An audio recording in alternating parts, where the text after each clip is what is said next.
Hello, I'm Isaac Hayes III, founder and CEO of Fanbase.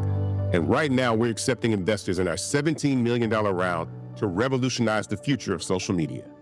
Today, for just $399, you can own 60 shares of stock in Fanbase at $665 a share. Go to startengine.com/fanbase and invest today. While the big platforms have grown too massive and disconnected from their users, Fanbase is building a platform where creators and users truly come first. We've already raised $4.8 million from everyday investors who believe in this vision, and now you can join them. This is your chance to invest in a social media tech company with over 1 million users that is disrupting media by allowing anyone to reach all of their following and monetize their content from day one. The market is changing, big platforms are failing to serve their users, and Fanbase is stepping up to fill the gap. Don't wait until it's too late. Invest now. Invest for yourself and your future. Go to startengine.com/fanbase and own the future of social media.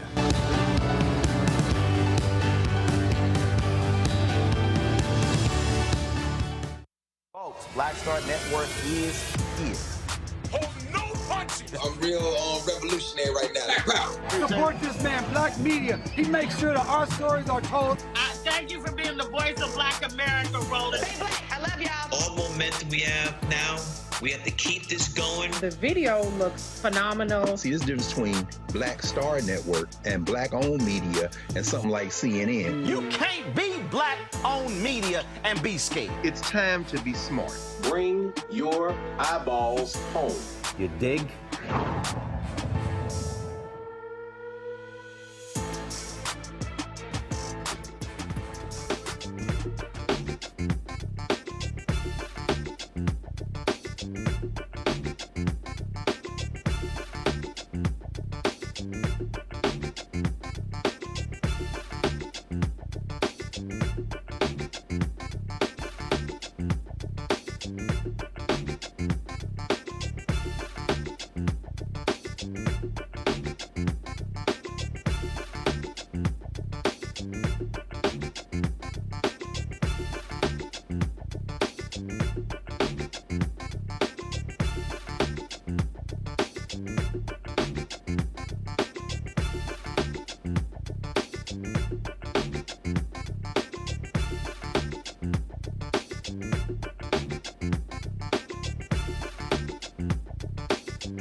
Hey folks, today is Monday, January 27, 2025. I'm Roland Martin, Unfiltered, live on the Black Star Network. Investigative journalist Greg Palast, he said that voter suppression, reason Vice President Kamala Harris did not win the 2024 presidential election. He'll join us to talk about his research. Also on today's show, Donald Trump gets into a spat with the president of Colombia. MAGA said, the president brought him to his knees. That's not what happened. They're lying as usual. Then, of course, Pete Hegseth thinks that we're going to give him credit for restoring the Tuskegee Airmen being taught to U.S. Air Force recruits. No, we're not going to do that. And lots of people are talking about boycotting Target and other companies that pull back on DEI initiatives. I'm going to do a masterclass, a deep dive on explaining history of boycotts, what we must know and understand, and how we need to be very careful with how we communicate with Black-owned businesses. All of that and more right here on Roland Martin Unfiltered. It's time to bring the funk. Let's go. He's got it. Whatever the miss, he's on it. Whatever it is, he's got the scoop, the fact, the find. And when it breaks, he's right on time and it's rolling. Best believe he's knowing. Putting it down from sports to news to politics. With entertainment just for kicks, he's rolling. It's on go, roll, roll, y'all. It's rolling.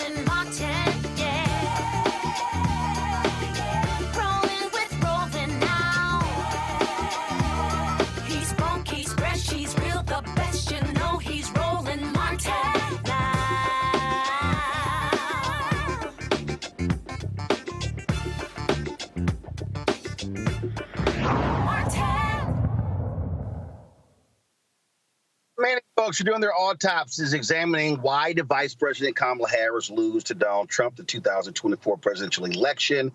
There are a variety of reasons. The Democrats stay at home. They weren't interested in voting for her over the issue with Gaza. It was the price of eggs and groceries. But investigative journalist Greg Palast, he says, no, voter suppression is the reason. And the fact of the matter is she could have easily won if it wasn't for that. He joins us right now. Greg, welcome back to the show. So walk us. Glad to be with you, Roland. Walk us through what your research has determined. Okay, it's real simple. In fact, if you go to gregpalast.com, you can get all the numbers so you don't have to keep your calculator and a pen next to you while I tell you what's going on. For those who, by the way, don't know me, Greg Palast, I'm an investigative reporter. I'm especially I'm known as a data journalist. I got the Global Editors Award for that. That means I'm a detective with a pen, and I used to work for the U.S. Justice Department and Attorneys General. My degree is in forensic economics. Why am I telling you all these things? Because I'm going to give you a lot of numbers, and you better believe them instead of the junk you're hearing from mainstream press. Here's what happened to Kamala Harris. Here's what happened to our democracy. What happened was that vote suppression won this election. Trump would have lost except for massive vote suppression. And what I mean by vote suppression, that's a very polite term for shafting black people out of their votes and other people of color, including a lot of young people whose votes are blue. Now, here's the calculation, and I'm very good at this stuff. I've been doing it for the NAACP, ACLU, Black Voters Matter, and the Reverend Jesse Jackson for years, this type of technical analysis which I take into courtrooms. Here's the number. If it wasn't for vote suppression, Kamala Harris would have had 3,565,000 more votes. 3,565,000 more votes, which would have given her a plurality of 1.2 million in the popular vote over Trump. Even more important, if not for Jim Crow trickery, which reached it's not new to this election, but it reached new heights in this election, Roland. Kamala Harris would have easily won Wisconsin, Michigan, Pennsylvania, and Georgia for a total of 286 electoral votes, and she would be president of the United States right now. And here's how it breaks down, Roland. And this is this number is from the United States Elections Assistance Commission, an agency you've probably never heard of, but their job is to keep track of the votes in America. They track it, but they also do something else. They keep track of the non-votes in America. We are a nation that America's nasty little secret, Roland, is that we don't let everyone vote, in particular voters of color. In 23, leading up to the 24 election, states purged 4,776,706 voters from the voter rolls. 4.8 million, almost 5 million voters were simply erased off the voter rolls. I looked at elections in Venezuela, Liberia, Mexico, Switzerland, China, you name it. They don't purge people off voter rolls the way we do, this purge business. Now, who's getting purged of those 5 million voters? Well, I took a deep dive into the purge of, a couple of years ago, 300,000 voters in Georgia. I did this for the ACLU and Black Voters Matter, NAACP, and I uncovered that 198,000 voters in Georgia who were removed because supposedly they moved from their Georgia voting address. Not one of them moved. Now, I'm not guessing. I hired the experts who work with Amazon who know exactly where you live. There's a lot of Roland Martins in America, but you don't get someone else's tidy-whities, do you? Because Amazon knows exactly where you live, and I got a special contract with the U.S. Postal Service to hunt down people. We're not guessing. We went name by name by name, 198,000 voters who they said had moved out of Georgia, and there they were at their homes. Now, who were they? We called 800 of them, which is a very big statistical sample. Almost all of them were African-American voters in Georgia. That's who gets purged. In Wisconsin, and if it weren't for those purges, Kamala Harris would have taken Georgia and other challenges to black voters. In Wisconsin, Roland, there was a purge of over 150,000 voters. Again, I went name by name by name through that list for Black Voters Matter. Literally with computers, we went through every single name. Tens of thousands of people accused of voting from an illegal address, and they were purged from the voter rolls before this election. Now, I actually mapped this with the Washington Post, and we found out that almost every single wrongly removed, purged voter not allowed to vote was an African American in Milwaukee. That was most of the list. And then some of the list were students at the University of Wisconsin, Madison, well-known left-wing school. Those are not Trump voters. So it's young voters and Black voters. There was a complete match between the number of voters who were purged wrongly and Black precincts in Milwaukee. That's just the beginning. That's the purges. 2.1 mail-in ballots, Roland. Let me repeat this. 2.1 million mail-in ballots were rejected. People don't realize, according to NPR, 13.8%, that's about 1 in 7 mail-in ballots is thrown in the garbage. Let me repeat that. You mail in your ballot, it's very easy for them to knock off your ballot. And they know who you are. They know your zip code. And in places like Georgia, they know your race because it says BLA next to your name if you're Black in many states in the South. That's still on the voter rolls. Now, if it was random, if anyone's mail-in ballot was thrown out, Roland, so big deal. But the state of Washington did an analysis of whose mail-in ballot gets rejected. And they found that if you are Black, you are 400% more likely than if you are white to have your mail-in ballot rejected. You didn't put a middle initial, you registered with your middle initial, but you didn't include your middle initial on the outside of the envelope. Postage due, tricks like that, and it's all aimed at challenging Black votes. Spoiled ballots, 585,000 ballots, which people voted in their precincts. They voted in their precincts, and those ballots are rejected as supposedly unreadable.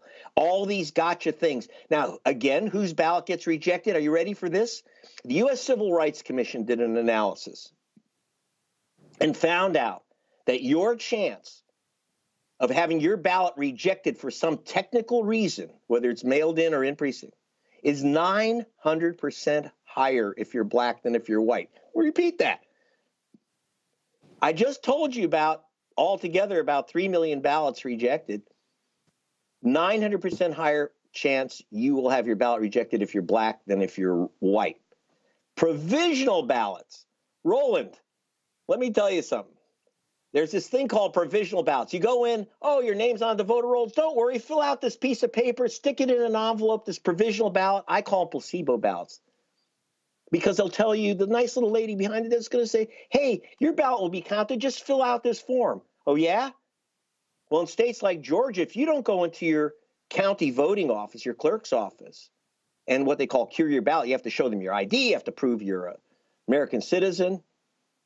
They're going to throw your ballot in the garbage, according, again, to the U.S. government, the United States Elections Assistance Commission. This isn't just Greg Palast saying it, Roland. The U.S. government says that 43% of all provisional ballots are thrown in the garbage. Whose ballots are they? If you're Black, Hispanic, or Asian American, the chance you will be shunted to one of these placebo BS back of the bus provisional ballots is 300% higher if you're a voter of color than if you're white. So whose provisional ballots are in that dumpster? Voters of color. And how does this happen? The Brennan Center, if you go to gregpalast.com and actually see these, you can see this map that I got from the Brennan Center. 30 states passed laws making it more difficult for people of color to vote in the 2024 election.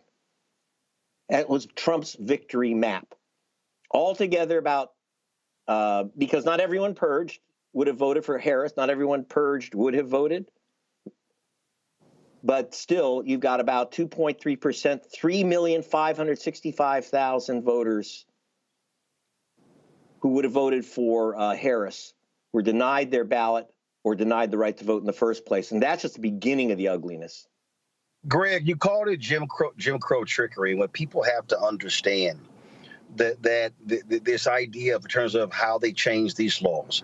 First of all, the was a white man in Ohio who sued and went to the Supreme Court because Ohio purged, saying that, well, he had not voted in 2 or 3 elections.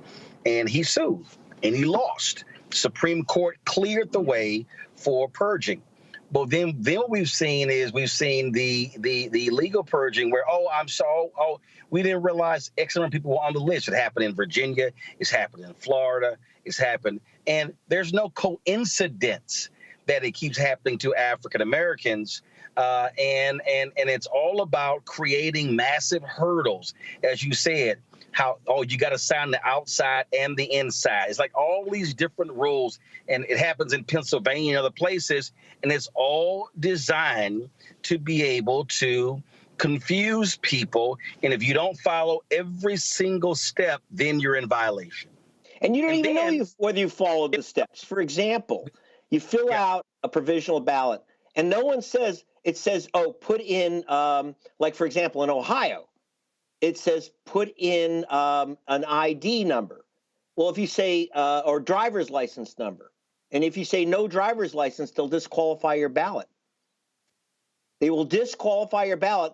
I didn't know that voting had to do with whether you had a driver's license or not. I thought it had to do with whether you're an American citizen. And by the way, when the Supreme Court said, if you haven't voted a couple elections, they can remove you. Supposedly on grounds you've moved away, that's why you haven't voted. Well, it says right in the 1993 Voter Registration Act, the National Voter Registration Act, it says right there, you cannot be removed because you've chosen not to skip a couple elections for whatever reasons. By the way, I've skipped a couple elections because I'm a journalist and I've had to go out on election day when I didn't expect to, but basically out of the white areas, I didn't get purged and I'm not going to get purged.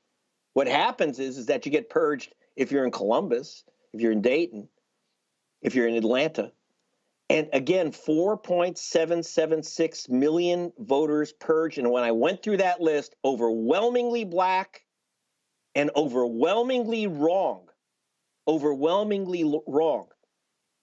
And let me, by the way, if you want to see what happens, I'm giving you numbers because I'm a statistician, but I want to tell you about human beings, Roland.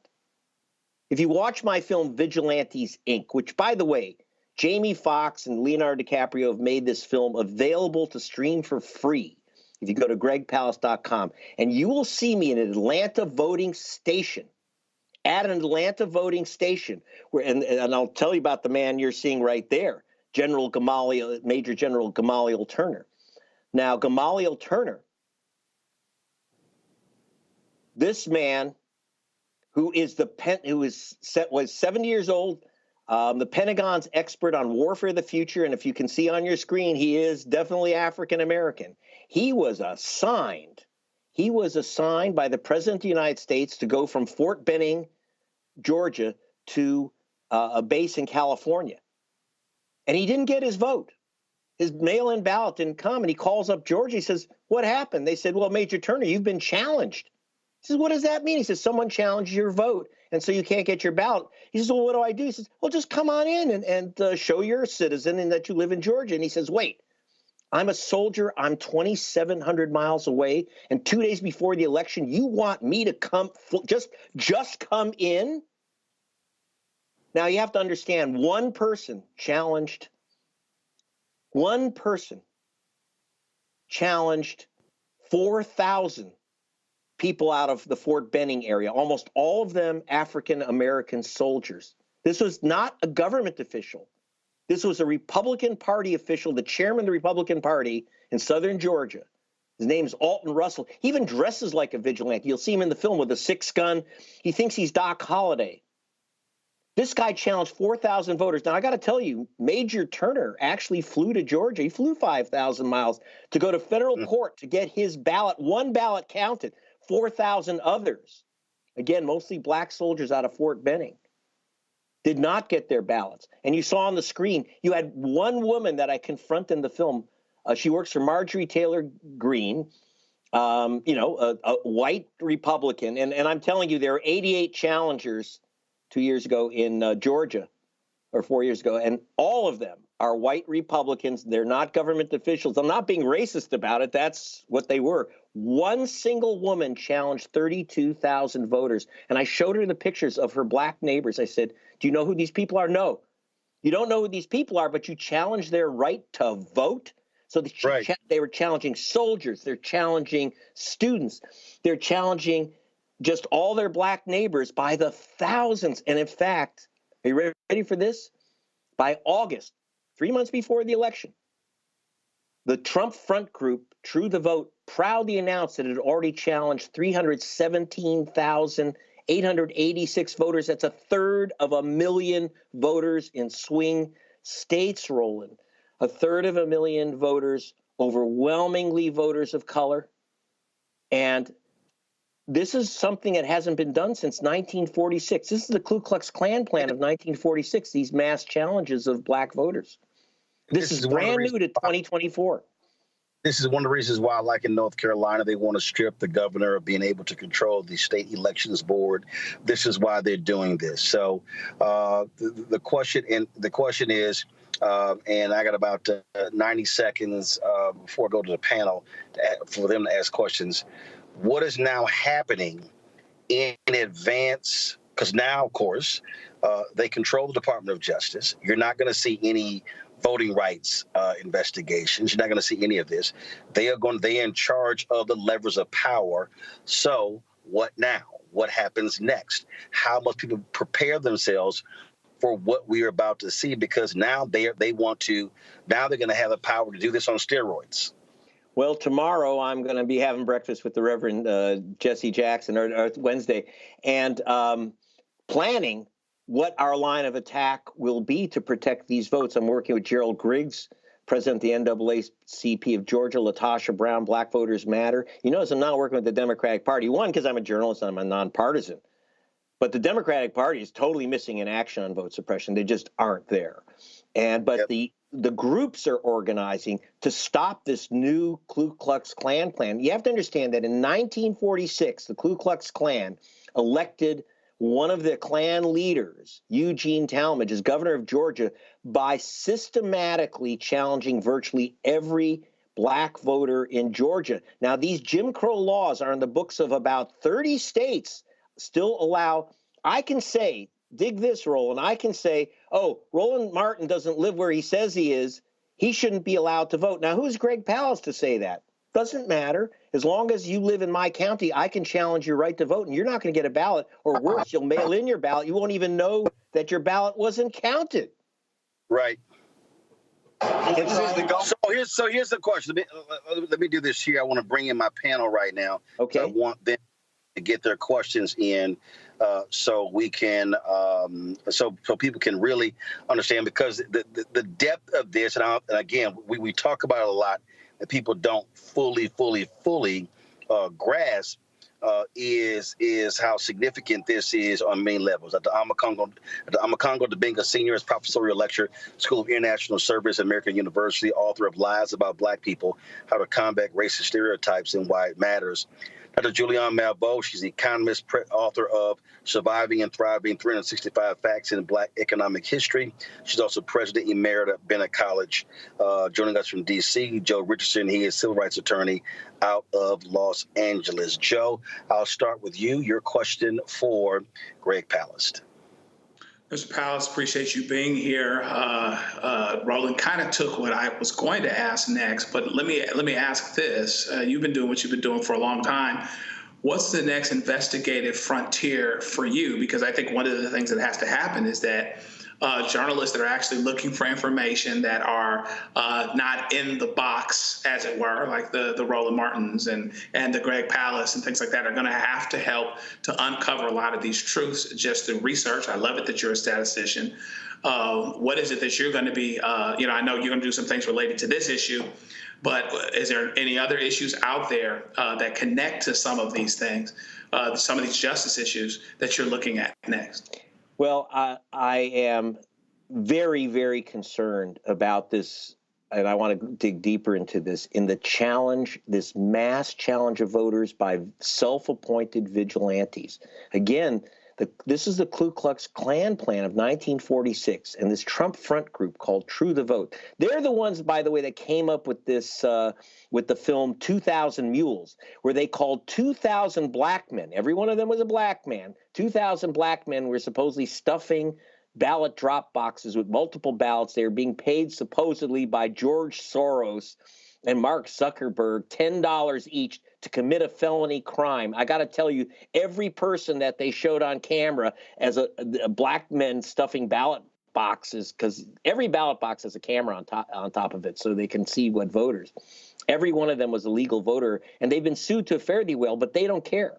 They don't care. They were proudly knocked off 1/3 voters by August. Their aim was 2 million voters by Election Day. What I have to do is, I've been getting stonewalled by state officials who have not been giving me the numbers. How many people in the end were challenged? How many people actually did lose their vote? I need those numbers. It looks like the numbers are huge, but I want to get a more exact analysis from each state, but they're stonewalling us. And we're not going to get the numbers from the Elections Assistance Commission until maybe even for another year, if at all, because the states are resisting and they're not required by law to turn over the data. We're the only state, we're the only nation among so-called democracies where the vote count and the vote non-count is some type of state secret. We need to know how many ballots were rejected, how many voters like Major Turner lost their vote.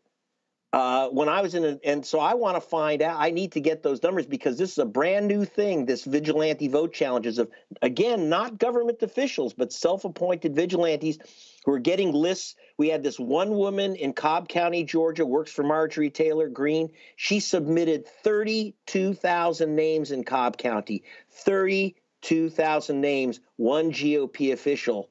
And, again, it's not just, and I want to tell you, it's very important. It's not just numbers. I was at the polling station when a 92-year-old woman in Atlanta was thrown out of the polling station where she'd voted for 50 years, 92 years old, in a walker, thrown out into a storm.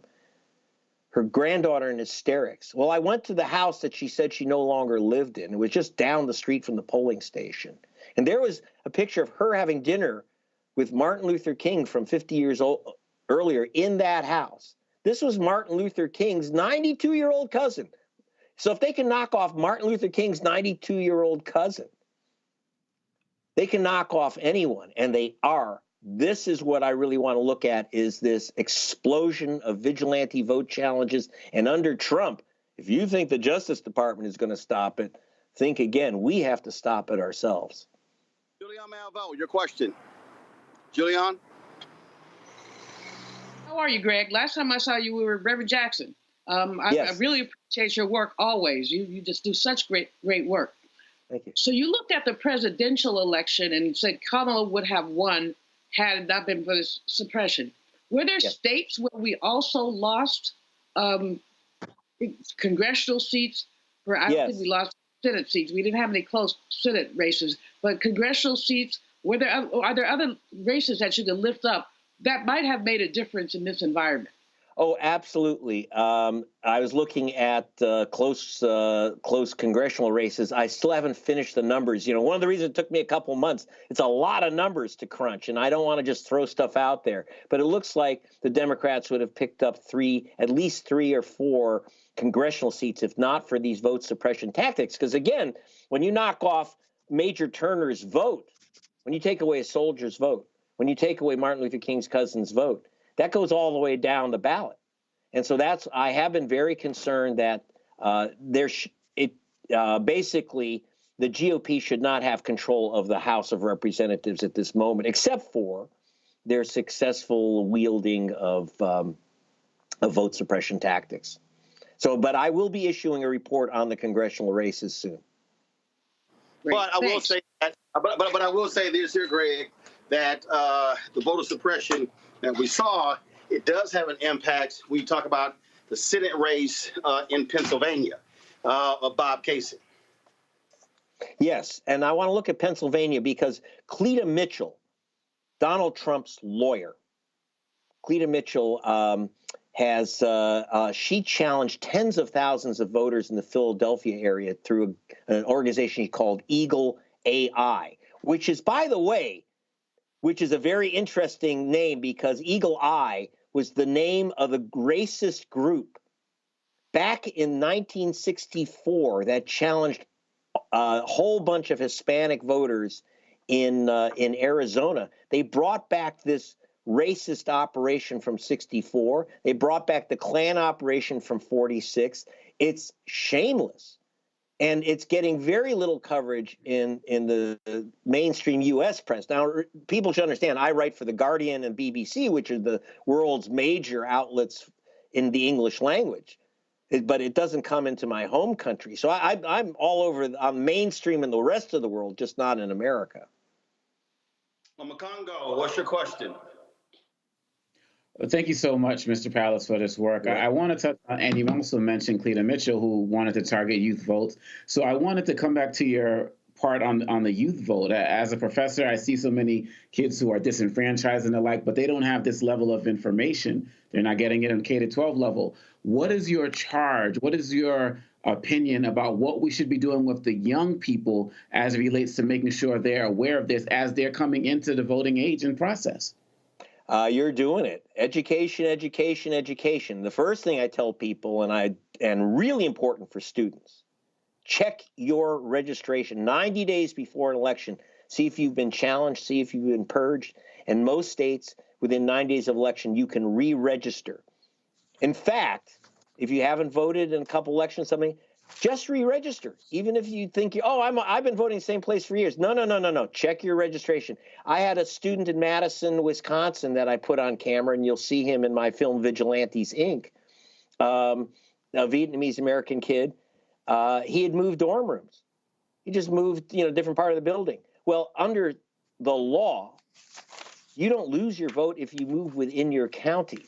But they do this to students if they've moved at all. They send them a postcard to confirm their address. And if they don't get that postcard, because it looks like junk mail, most people throw it away.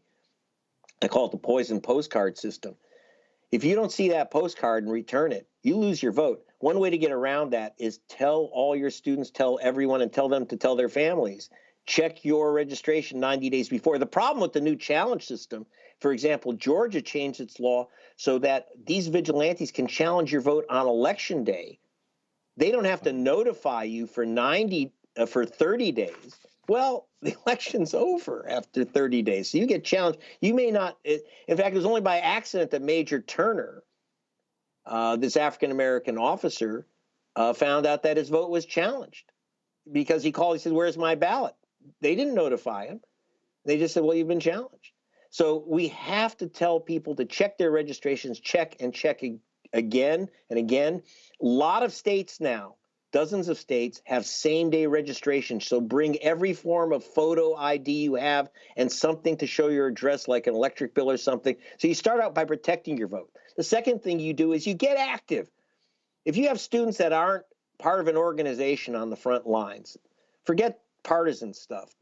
I'm not talking about joining Democratic or Republican parties. I'm talking about work with Black Voters Matter Fund, work with Reverend Jackson and Rainbow Push, work with the NAACP. There's great organizations out there, like less known to a lot of people is the Transformative Justice Coalition, headed by Barbara Arnwine, a great Hispanic organization on the ground, Southwest Voter Registration Education Project. If you don't get active, the other side is active. And by the way, they don't go to sleep in off years. Americans go, progressives go to sleep in off years, whereas the vote purgers and the Jim Crow operatives, they're 24/7, 365 days a year, every year. They don't rest. And so we can't either. Greg Palast, I appreciate it. Thank you so very much. Before I let you go, I have been interviewing some of the candidates running for DNC chair. So if you had to ask Ben Wikler a question, what would it be? So when are you going to take on Jim Crow and stop hiding?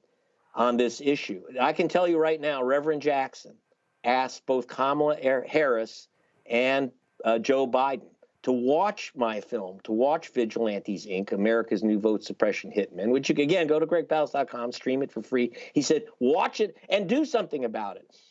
You know, and Harris said, well, when I get elected, I'll sign the John Lewis Voting Rights Act. He said, well, here's the problem, Kamala, as you just found out. If you don't do something before the election, you ain't going to get elected. So that's what we have to do, educate. And by the way, if you want to show your films in the class, in your classrooms, in your churches, go to gregpalast.com and we can hook it all up and you can get that film so people can see for themselves a real story. And it's a movie, it's entertaining, but again, for those running for DNC chair, hey, man, take on Jim Crow. We got to do it again.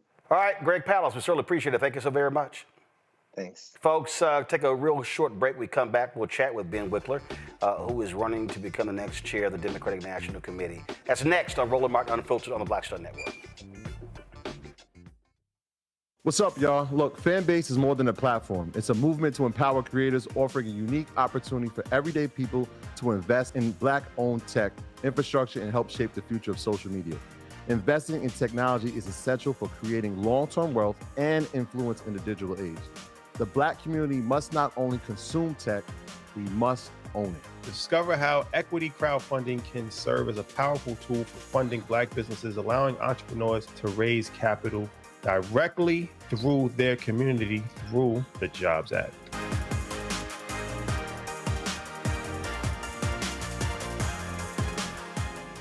I'm Russell L. Honoré, Lieutenant General, United States Army, retired, and you're watching Roland Martin Unfiltered.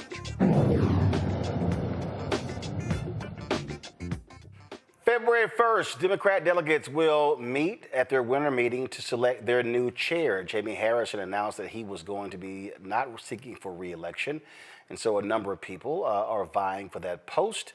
There are a total of 8 candidates. We've had 2 of them on the show. Now we're about to have our third. Ben Wikler is from Wisconsin, and he says that he believes he has the strategy to help Democrats win. Ben, glad to have you on the show. First and foremost, you heard Greg Palast there talk about voter suppression, its impact. He says some 3.5 million votes across the country were suppressed that could have paved the way for Vice President Kamala Harris to actually win. What is your strategy to combat what he called Jim Crow trickery by the Republicans? You have to fight back on this, and you cannot just wait until the final stretch of an election. As Greg said, people who want to suppress votes, and they target Black voters in Wisconsin and across the country, they do this year-round. They do this in state legislative sessions. They do this through judicial elections. It's systematic. It's pernicious, and it is part of the worst history of our country, but it is very much here in the present. And I say this coming from Wisconsin. I live in a state where after Republicans took control in 2010 in the backlash against President Obama, they came into office. And what did they do? They ran on this and that economic issue. What they actually did is immediately smash unions, which they know have been the backbone of building up the multiracial working class in our state and across the country. They targeted Black voters and young voters with voter suppression. There's actually an account from a whistleblower who was a Republican legislative staffer. He was in the room when Republican lawmakers were briefed on the impact on Black and young voters, and obviously there's a lot of overlap, of the law that they'd proposed. And he said that they were giddy with excitement about the impact it would have. It went to court. Republicans won with right-wing judges. The law went into effect in 2015, and immediately you saw Black turnout and college student turnout plummet in the state of Wisconsin before 2018. It's a core part of their strategy. They smashed unions, they suppressed votes, and they gerrymandered maps. And I've been the chair in Wisconsin for 5 years. We have a year-round voter protection operation. We operate all over the state, both in fighting in court, in working to make sure we're protecting votes at the polling place with voter protection hotlines, and going to city council meetings and organizing to make sure that there are polling places where there need to be, that Republicans can't take away voting rights over and over, and in fighting in judicial races where a lot of this stuff plays out. to make sure that when Republicans come for people's votes, that we're actually fighting back. And we've been able to make huge strides in unrigging our state. We've ended the gerrymander. We've restored some voting rights through state Supreme Court decisions. But this fight is still going, and it is going intensively under the radar. And we need a nationwide strategy, state by state, to fight back against it if we're going to have a shot in 2025, 6, 7, 8, 30, and beyond. But it also is important for where Democrats control both legislatures or in the governor's mansion to be much more aggressive at changing the laws in those states when they have the power. And that's what, listen, Republicans do that. I mean, Democrats have controlled New York State government for some time, and New York State has literally had some of the most awful voting laws in the country. This is it. Republicans, when they get power, the first thing they do is they change the rules to ensure that the people who don't have power will never get power. And for Democrats, there's one part is the kind of campaigns you run, the organizing you do, your voter protection work. But the other piece is around governance, that we need to get serious about unrigging a system that is rigged against working people across race and ethnicity and geography. And so often what happens, Republicans ratchet things down. They target black voters with suppression. And then when Democrats come in, it's not the top priority. So that needs to change. The commitments we make when Democrats are running for office, they need to turn into immediate action as a top priority to make sure we don't spiral down into a situation where millions of people can't exercise their franchise. And in Wisconsin right now, we have a state Supreme Court race on April 1st. So in our state party right now, we have 81 staff members. We are knocking on doors all over the state in freezing weather this coming weekend, because we know that these races that often get no attention ultimately determine the rights that people exercise when it comes time for a presidential race. And the fight is so in our face in Wisconsin. The elections here are so close that we know to a certainty that if we're able to change these laws and actually restore the rights that everyone's supposed to have, that Vice President Harris would have won our state. Mandela Barnes would have won the Senate race in 2022. We know Republicans are doing this because they think that they've seen that they can win elections by doing it. But I think across the country, we need to sound the alarm, because these things that are happening state by state right now, they're coming at us at a federal level. Republicans are planning massive assaults on voting rights through the U.S. Supreme Court, through Congress, through the Trump administration. It's all in Project 2025. The fight is here. And if we're serious about democracy, we need to take this seriously as the Republicans do. One of the things that white Democrats are going to have to own up to is that this is a party that is largely run by white consultants, white strategists. They control the money.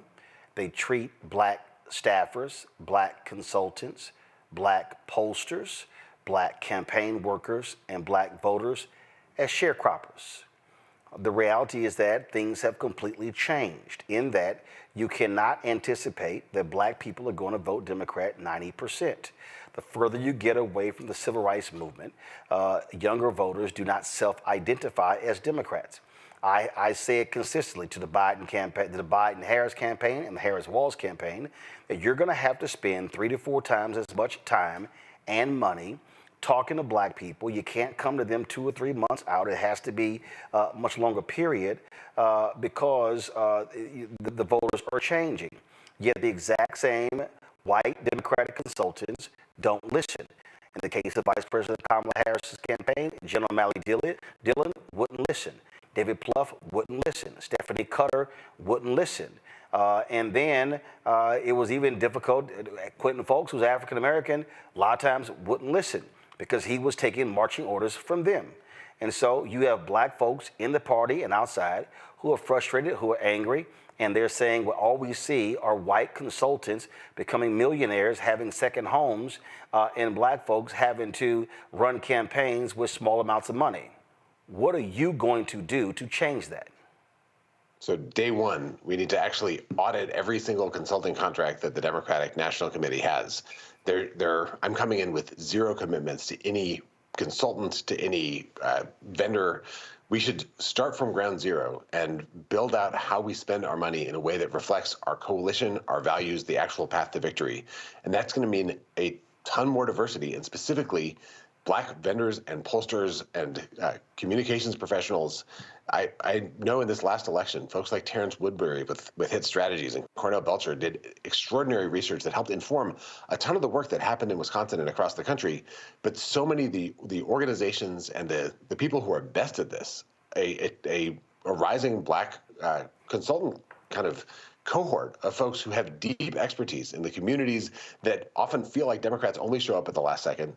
They didn't get funding until the very final stretch, and even that took moving mountains. And I mean, you had some firms that were created in 2023 that 100 million, 200 million in ad contracts were funneled through them, and it was like, what the hell kind of track record is that? And it seems like it is a constant insider game, and I know Black firms, Black ad agencies, Fuse out of St. Louis, Liquid Soul out of Atlanta, Carol H. Williams out of Oakland, reputable firms could not even get through the door, and they were being shut out completely. And then as a result, Black-owned media was forced to starve big as a result of how they were being mistreated by those white ad agencies.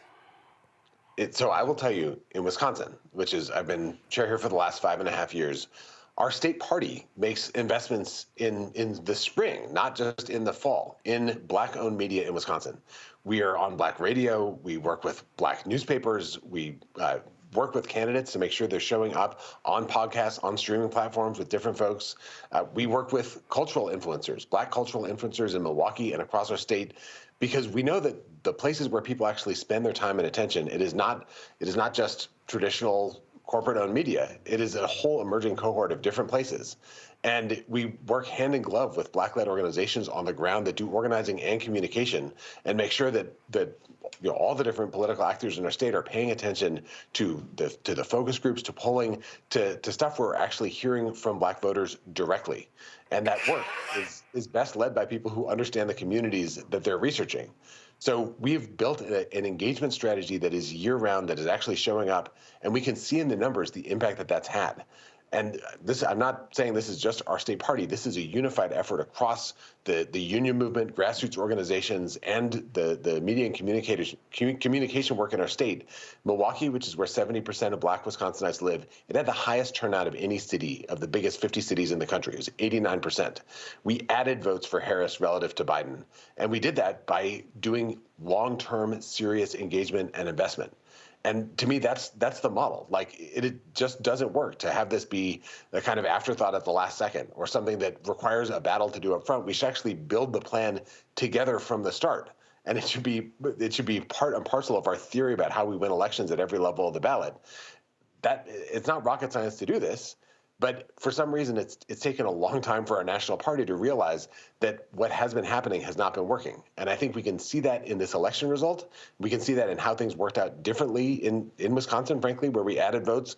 And I want to bring this nationwide. I think it's an urgent matter of necessity for us to do this. You cannot take Black voters for granted and expect them to always show up and always vote with our party. And this is, I want to say, Black women did vote in the exit polling. It's like 92% for Kamala Harris. This is an extraordinary level of commitment and engagement. And Black men did vote like 78, 80% for Kamala Harris. So this is not to say that this election result was the fault of Black voters who came through for the Democratic Party more than any other community in the nation. But it's to say that the Democratic Party needs to show up to engage these voters, to make sure that they are hearing from folks who understand the challenges that they face, the issues they face in their lives, the aspirations that they have, and are communicating in language and with visual communication that actually resonates culturally. If we do this right, we have a chance to build power together that allows us to win elections and then make a difference in people's lives, which ultimately is the basis for building the trust that builds a political coalition. It's how we actually deliver. But the first step has to be that we invest earlier and in a different way with a more Black-led set of folks on the front lines of figuring out what messages are going to work and then building the communication that actually does it. How do you also look, the DNC chairs over the Democratic National Committee. And when I look at this, I look at the entire apparatus. I look at the DNC, I look at the DCCC, I look at the SCC, I look at the Democratic Governors Association, I look at these PAC, House Majority PAC, Senate Majority PAC, I look at during this last election, future forward. And I can tell you right now, just straight up, my personal dealings, it is a whitewash across the board. They don't return emails, they don't return phone calls, they don't reach out. It is the exact same thing. And so what ends up happening is folks are raising money, doing these things, and it's the same people freezing other folks out. And I've said to the other folks who are running for DNC chair, there should be a massive meeting of leadership and putting it on the table as well. And I can tell you, there are labor unions who are pissed off with all the money they keep giving to the Democratic Party, and they keep saying the exact same people. And I'll tell you right now, I got no problem saying it. The guy who ran the Senate Majority PAC wouldn't respond to any of my emails, phone calls, nothing. And it wasn't until AFSCME called and said, why are you not calling Roland Martin back? Oh, then he immediately called, but he had to get threatened to do so. And so that's the crap that as African Americans we see, and then it shows up on the field when you don't have outreach, when you don't have investment, when they're not listening to black people to say, this is how you communicate and target and outreach to black people, as opposed to having some white consultant who's not from Georgia, but then you got somebody who's running communications in Georgia, who don't know any media in Georgia, but then they're telling the black people on the ground, this is what you can and cannot do. I will say we need a new day, and that's going to mean having these conversations and actually having people in the room in these conversations that can speak directly to the crisis that you're talking about. I'm honored in this race to have the endorsement of the 4 big public sector unions, the NEA led by Becky Pringle, the AFT led by Randy Weingarten, AFSCME led by Lee Saunders, and SEIU led by April Verrett. And that is 3 of the 4 big public sector unions have black leadership at this moment. The union movement, as you know, is a multiracial movement. And the reason why we are working together so closely in this race is because we understand that we actually, to connect with working people across race and ethnicity means actually communicating in ways that make sense in the cultural lives of the people with whom we're trying to communicate. And that means that the people building those communications have to reflect those communities and actually understand who they're talking to and how people talk in real life, not just the way that people talk in polls where everything is crafted and every message takes 90 seconds. You actually have to go directly to the stuff that people talk about when they're trying to figure out how they're going to put the money together to pay bills and fill prescriptions at the same time. This has to be a movement that actually connects. And the Democratic Party, you're right, it's an ecosystem. It's a ton of different groups. We worked a lot with Collective PAC, and the ED of Collective PAC now is the executive director of the Democratic Party of Georgia and did extraordinary work. And Democratic turnout rose in Georgia as well. And it was, I think, nationally we can learn a lot about how if we'd invested maybe a little bit earlier and had recognized that Georgia was the battleground state a little bit earlier, we could have had an even better result. But to me, this work has to be year-round with people at the table from the outset, which the union movement has to be at that table, building these plans. I think that the national party should be working with all the entities you mentioned and with unions nationally and in states to build out the long-term strategies up front and figure out, and this is, I think Leader Jeffries has a very different vision for who's going to be driving this work and making sure that we're actually working with vendors and with pollsters and with communications experts that understand how to interact and communicate to black people. We have a chance to build a party that gets this right in a different way in these next 4 years. And if we do that, we can demonstrate that there's a better model that is going to be more effective, that is possible. And I think we'll be able to raise more money to invest more once you actually show results. And that's the work that we have to do. Before I go to my panel with questions, and my last question for you, and I asked this of all the other 2 candidates who I talked to, Ken Martin and Martin O'Malley. Are you also prepared to have a direct conversation with white working class voters and white voters? Everybody talks about, whenever conversations come up, people are very free to talk about black voters, Latino voters, but they never want to say white voters. And I, look, I wrote this book here, White Fear, How the Browning of America is Making White Folks Lose Their Minds. I've been speaking on this since 2009 on CNN and every other platform. I've been seeing this since 2022. Everything that we're seeing right now, I actually wrote about it. And candidates and Democrats, when I see these stories, I hear Senator Bernie Sanders like, oh, we've lost the working class. I'm like, no, Bernie, the black working class is still with you. It's the white working class. And Democrats have not been willing to have frank conversations with white working class people that they are choosing culture and they're choosing these culture issues over their economic interest. This is the only way that we've been able to do as well as we've done in Wisconsin. We don't win everything in Wisconsin, but Wisconsin is a majority white working class state. Most Wisconsin voters are white voters without a college degree who make, working class, middle class salaries. It's a state with pretty low unemployment rates, but it is not a state of there's right-wing billionaires. We don't have a lot of liberal billionaires in the state of Wisconsin.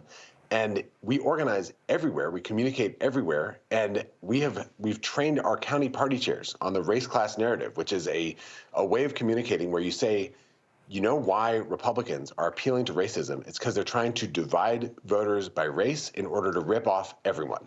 It's explaining why Republicans use these attacks, and they use them in every election in our state.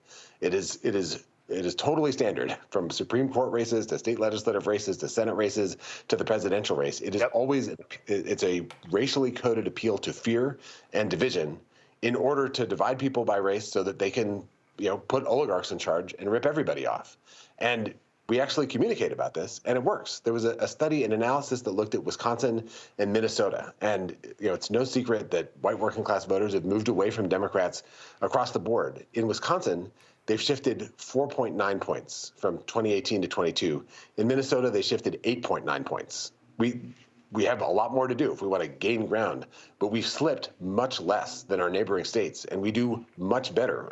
I think in every single county in Wisconsin, Democrats overperform with white working class voters relative to the national average. There was a big Washington Post study that looked county by county and found that Greene County in Wisconsin is the county with the largest white working class population that Biden won. It's 71% white working class voters. Right. Where Biden won in 2020, and we actually got more votes. We got more votes in most rural counties in Wisconsin in 2024 than we did in 2020.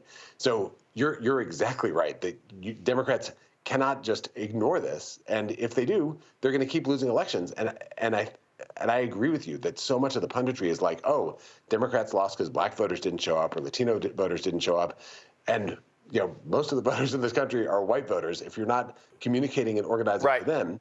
But it doesn't work if you pretend that the racist attacks aren't happening.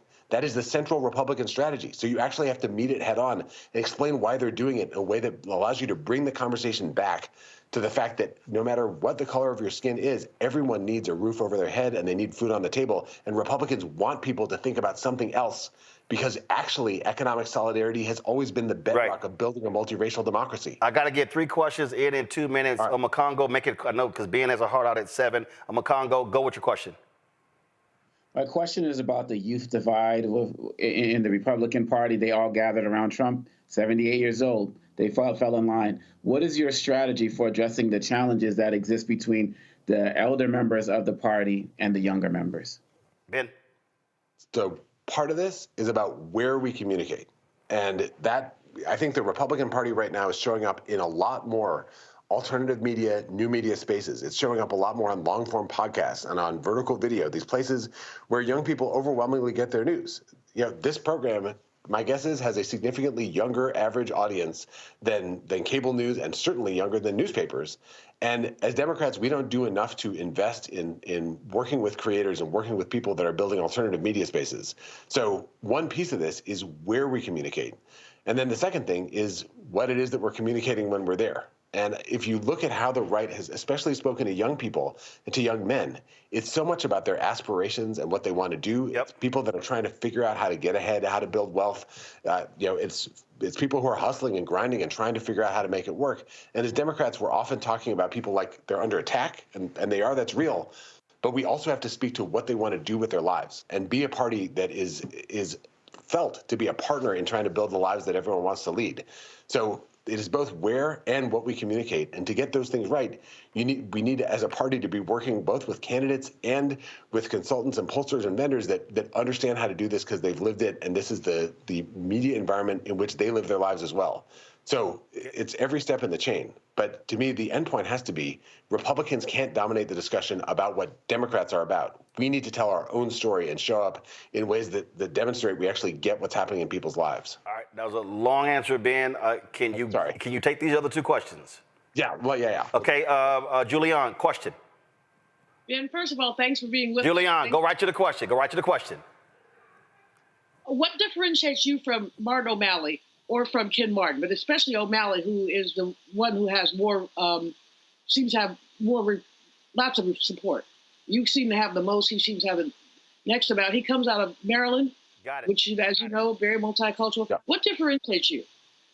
So I think the thing that differentiates me is that I come from a state where the right took over and rigged everything in order to suppress votes, in order to break unions, in order to smash our democracy. And my experience in this moment in our history for these last 5 years has been fighting back to unrig a system that was rigged to not work for people.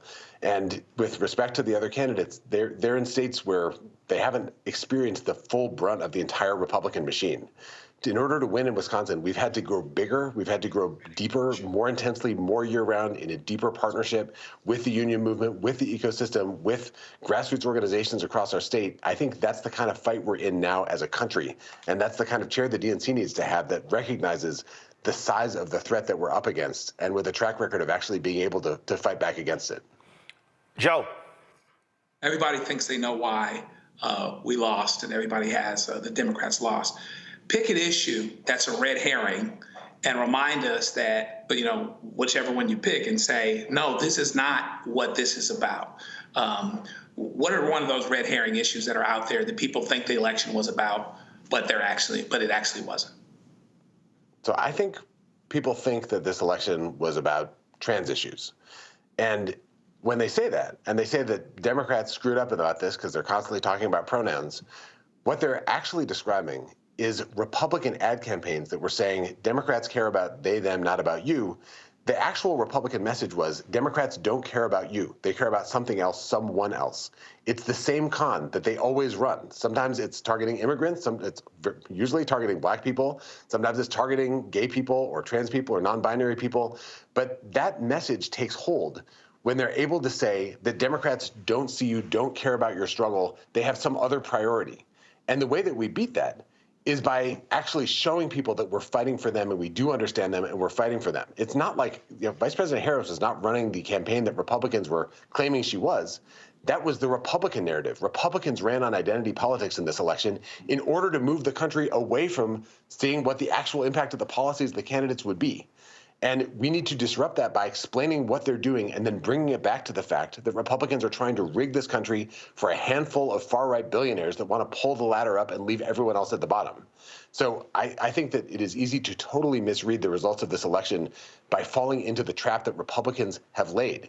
We don't have to abandon our values and being a Big Ten party in order to go where Republicans are trying to lead us. What we need to do is bring it back to a fight that Republicans don't want to have, that they run away from, about who this country should work for.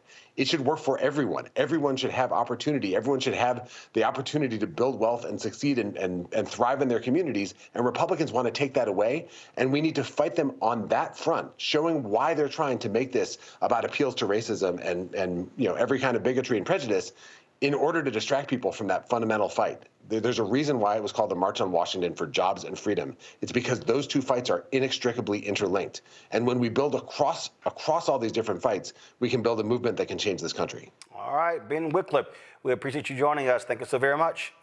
Thanks so much for having me on. All right, folks, got to go to break. We come back. Let's talk economic boycotts. People are talking about boycotting Target and other companies that are pulling back on their DEI initiatives. But it's a whole lot that we need to understand about this so we don't make mistakes. I'm going to unpack this in a masterclass over the next hour. Trust me, it's a conversation you do not want to miss. Support the work that we do, folks. Join our Bring the Funk fan club. The goal is to get 20,000 of our fans contributing on average $50 each a year. That comes out to $4.19 a month, 13 cents a day. And so if you want to contribute via Cash App, use the Stripe QR code. Cash App close all of our accounts. And so this is how you're able to access us. You can also, if you're listening, go to blackstarnetwork.com and you can actually see the QR code as well. PayPal is rmartinunfiltered. Venmo is rmunfiltered. Zelle, Roland@RolandSMartin.com. Roland@RolandMartinUnfiltered.com. Send your check and money over to P.O. Box 57196, Washington, D.C. 20037 7-0196. We'll be right back. What's up, y'all? Look, Fanbase is more than a platform. It's a movement to empower creators, offering a unique opportunity for everyday people to invest in Black-owned tech, infrastructure, and help shape the future of social media. Investing in technology is essential for creating long-term wealth and influence in the digital age. The Black community must not only consume tech, we must own it. Discover how equity crowdfunding can serve as a powerful tool for funding Black businesses, allowing entrepreneurs to raise capital directly through their community through the Jobs Act.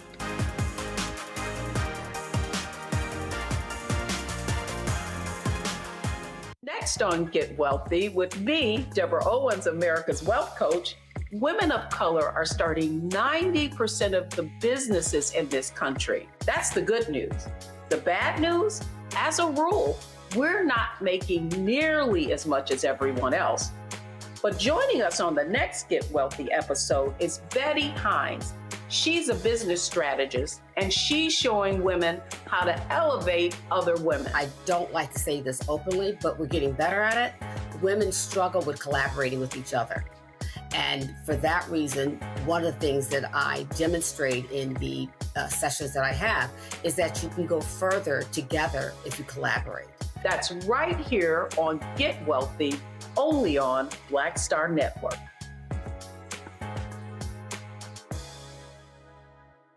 Coming soon to the Black Star Network. But y'all, when you're on that stage, or when you're and you're seeing 2 and 3, 4 generations in the audience, that's got to speak to you about the power of what y'all have become. Oh, most definitely. I think we were doing our show before our break, and remember, I was watching this kid. I could not take my eyes off him because he was about 9 or so. He was sitting in the front row with his over on the right-hand side. Yes. I was amazed that this kid knew everything, and I was like tripping to see how many songs this kid actually knew. And he knew them all. And he knew them all. We had to go over there and bring him on stage and take a picture with him, at the end of the show and stuff, because it was just that amazing. It's like, this is crazy. The music travels everywhere, like what Philip was saying, seeing this young kid, then you hear our songs on commercials, cold commercials. Then you have the younger ones that hear our music in animation.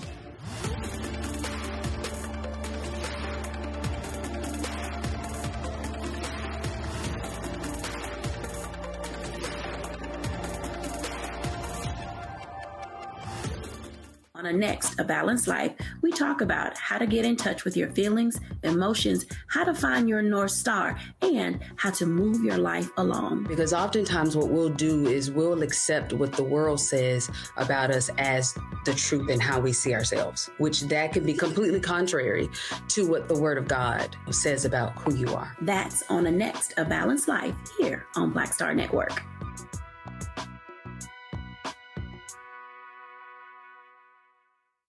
How you doing? My name is Mark Carey, and you're watching Roland Martin, unfiltered, deep into it, like pasteurized milk without the 2%. We getting deep.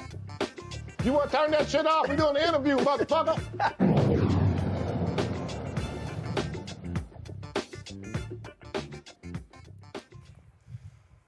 Woo. All right, folks. It has been quite a busy weekend. And this weekend, I spent a lot of time taking phone calls and on conference calls and text messages and looking at social media. And a lot of folks have been talking about Target, the latest company to announce that they are ending their various DEI initiatives.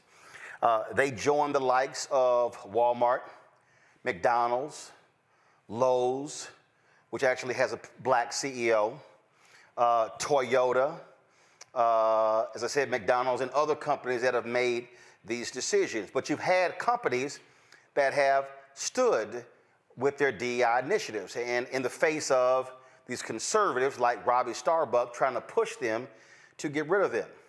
JP Morgan Chase, Delta Airlines, United Airlines, American Airlines, Costco, Apple. So these are the various companies.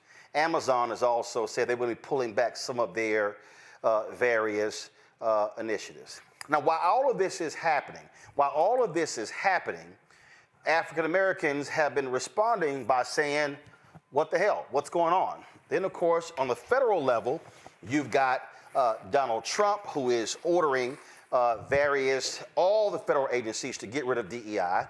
And so they have made this the linchpin of their week one strategy, and you've seen this happen. You had folks, the Air Force, who decided to pull the teaching the Tuskegee Airmen, and so the conservatives, in their effort to say, oh no, that's not what we meant, so they said, oh no, let's bring that back as if we're going to give you some credit for that. So as a result, this organization called Strike for All, they announced that a boycott of Target beginning February 1st. And so you've seen the social media posts they have been loading, talking about boycott Target. And as a result, people have been saying, that's right, that's the move, that's the way to go, that's what we need to do. This here, when it comes up, this is, one of the posts on social media that they posted, and it says, only by minority owned. And so, only by minority owned. And so what I have been saying is, well, actually I posted on their Instagram page, I'm curious, you say only by minority owned, but I want to know, are those other minority owners standing with black people when it comes to battling these companies? The people who benefit the most from DEI policies are white women. White women have 70+% of the actual DEI corporate jobs, and white people do. And white women, when it comes to minority contracts on the city, county, state, federal level, they get more contracts than anybody else. So if we're talking about, fighting for minorities and the women, I need to know where's the National Organization of Women. I need to know where's the Women's Chamber of Commerce. I need to know where are all these women's organizations that largely serve white women. I need to know where are the Hispanic, Latino organizations. I need to know where the Asian American organizations. Because what I'm tired of black people, the ones who are the loudest fighting for initiatives, and other folks are the greatest beneficiaries. I want to know where are the Indian Americans, where are the Pakistanis, everybody who has been a beneficiary of MWBE programs who is non-black, where you at? Where you at? And so that's critically important for us to say because, again, we are the ones who are constantly having to shoulder the burden, having to do all of the heavy lifting, which I understand because on the federal level last year, Ron Busby, the CEO, president and CEO of the U.S. Black Chamber, Inc., he was on last week. And he said on this show that African Americans last year got the highest amount of federal contracts we've ever had, $10 billion a year, but it barely hit 2%. Well, it wasn't even 2%. Yet 78% of all MWBE federal contracts white women get. So where y'all at? So you have this call to boycott Target. And what happened over the weekend was that different companies, different black-owned companies with products in Target was completely blindsided by Target's announcement. Target wasn't even smart enough to notify these black vendors first. And what ended up happening was, show the list, here's some of the black brands right here. What ended up happening was these brands got hit with all sorts of questions from the public, and they were like, yo, what, what the hell? They were blindsided by Target's decision. In fact, Target has made no effort to reach out to black-owned media and others to explain how they're going to continue their programs, what are they going to do to continue to invest in black-owned brands, to put their products on the shelves. And if you if you actually go to Target's website, you'll actually see their black. You see, they got their Experience Black History Month page up, and then if you go down here, their Buy Black button, and then you see down here, Shop All Black-Owned or Founded Brands, and when you click that, you will see there for the results are 1,073. And so if you scroll, you're going to see all of these products from Black-owned firms or Black-founded firms. And the list goes on and on and on and on and on. And so people started hitting up these owners and criticizing them and questioning them. And you had the sister who is the founder of the Lip Bar. You had Tabitha Brown, who has products that are in Target stores and Amazon and Walmart as well, taking to social media, sharing their thoughts about this. Because there were people who were going to their pages saying, why aren't y'all pulling y'all products? What are y'all doing? Here was a response that Tabitha gave on social media. She made a couple of posts, but here's what she said. I am in business in multiple ways. Do you have the Lip Bar? With Target, with Walmart, and Amazon, right? I sell Donna's Recipe, my hair care products, right, are on Amazon. They're also in Target. And, of course, I have a huge partnership with Target. I sell my seasonings at Walmart. I do business all over, just like many other people. And what I can tell you is, if we all decide to boycott and be like, no, we're not spending no money at these organizations, listen, I get it. And if that's how you feel, honey, I 1,000% get it. But so many of us will be affected, and our sales will drop. Our business will be hurt. And if any of you know business, it doesn't just happen overnight where you can just go take all your stuff and pull it off the shelves. There's a process. And then you got to, like, where you going to put it? You got to have a place to store it. That's money, right? You got to have another place to sell it, which is almost impossible sometimes. And even if you sell online, it's a process when it comes to business. And everyone does not have the funds or the means or the availability, the space to house their own products, right? But the thing that concerns me the most, and I want you to hear me and hear me well, if we all decide to stop supporting said businesses and say, you know, I can't buy nothing from there, even the businesses who were affected by the DEI ban, right? What that does is you take all our sales and they dwindle down. And then those companies get to say, oh, your products are not performing. And they can remove them from the shelves and then put their preferred businesses on the shelves. And then what happens to all the businesses who've worked so hard to get where they are? Then what happens, right? Now, I know that something that could solve it is ownership of these big corporations, right? It's a long way to go there.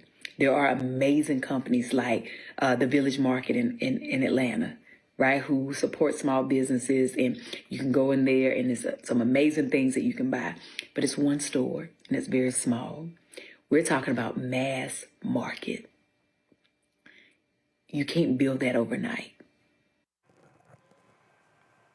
She said, we're talking about mass market. You can't build that overnight. Tabitha's absolutely correct.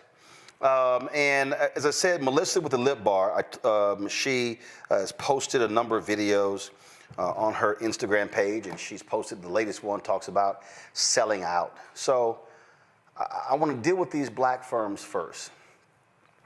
And I want to try to be as nice about this as I can. If you are on social media and you are calling black-owned companies with products on Target shelves, and you're calling them sellouts and Uncle Toms, and you're questioning why they are not pulling their products, you should shut the hell up. And the reason you should shut the hell up, because you don't know a damn thing about business. Folks, I need y'all to understand something. There are contracts. If they make various decisions, they could be in breach of contract, which means they get sued. They can incur legal expenses. Well, people also don't understand, especially people who have never been in business, who don't know what an EIN is, who have no idea what I'm talking about. What you don't realize is that when you own a business and you begin to, let's say you begin to place your products, they might start it in 10, 20 stores. Well, they might come back and say, we're not going to place your products in 2, 3, 4, 500 stores. You now have to go out and get capital to be able to acquire that inventory that's needed to sell in those stores. So now all of a sudden, here you are, a small-owned business, and you might have, let's just say this book here, or my book, White Fear. I might have a print run of 5,000 copies. But then when Target says, we want to carry you in 500 stores, I now have to print 25,000 or 50,000 copies. Well, they're not giving that to me on consignment. I got to pay that printing company for the 50,000 copies of that book to be able to ship to Target. And so then I'm shipping the product from the printing company to Target, and I'm not actually putting it in my own warehouse. So if some folks say, well, you need to take your product off the shelves, as Tabitha said, where in the hell am I all of a sudden going to place 50,000 copies of a book? Or where am I going to place pots and pans and seasoning or hair care products? That's the thing I think a lot of us need to shut up and not realize you know nothing about business. So stop making a demand of somebody when you do not understand their business circumstances, because there are people who literally have put their life savings into their companies, and they are now having to navigate this whole deal, and some folks may have taken out second mortgages, and so you're talking about literal bankruptcy, losing it all if they make a rash decision. So that's important for us to state, because I've just heard too much ridiculous stuff about what a black business owner should do with their products if folk are talking about an economic boycott. So let me now move on to the next thing. Anybody who has watched this show, you have heard me often refer to Dr. King's sermon, April 3rd, 1968, at Mason Temple in Memphis.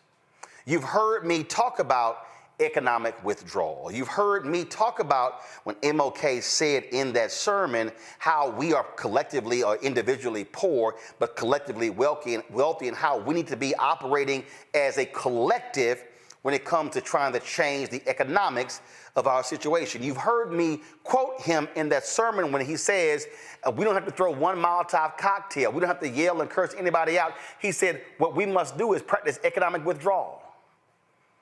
Companies that don't do business with us, that don't hire us, we don't do business with them. In the exact same speech, he also said to black people on that rainy, stormy night in Memphis, how we must be supporting black institutions. He mentions buying from black insurance companies. He mentions how SCLC opened a bank account with a black bank there in Memphis. He talked about how we must be doing a bank-in, a buy-in for black-owned businesses. He literally says it in a sermon. See, part of the problem is most black folk have allowed white folk to frame for us who Dr. King was and is. And so therefore, when we talk about his mountaintop speech, all we talk about are the bottom 2 minutes of that speech and not the other 41 minutes and 16 seconds of the speech. That's why most folks listening right now have no idea what I'm talking about, because you don't even realize that that's what he actually said in that sermon. Because at one point he even references Jesse Jackson. He said, Jesse, what do you call it? Economic. He said, redistribute the pain. He said, so far, the black sanitation workers, they're the ones who have been enduring the pain. Now, if we do an economic withdrawal, we must now redistribute the pain. For all y'all who keep acting like Dr. King wasn't a radical, go listen and read that speech.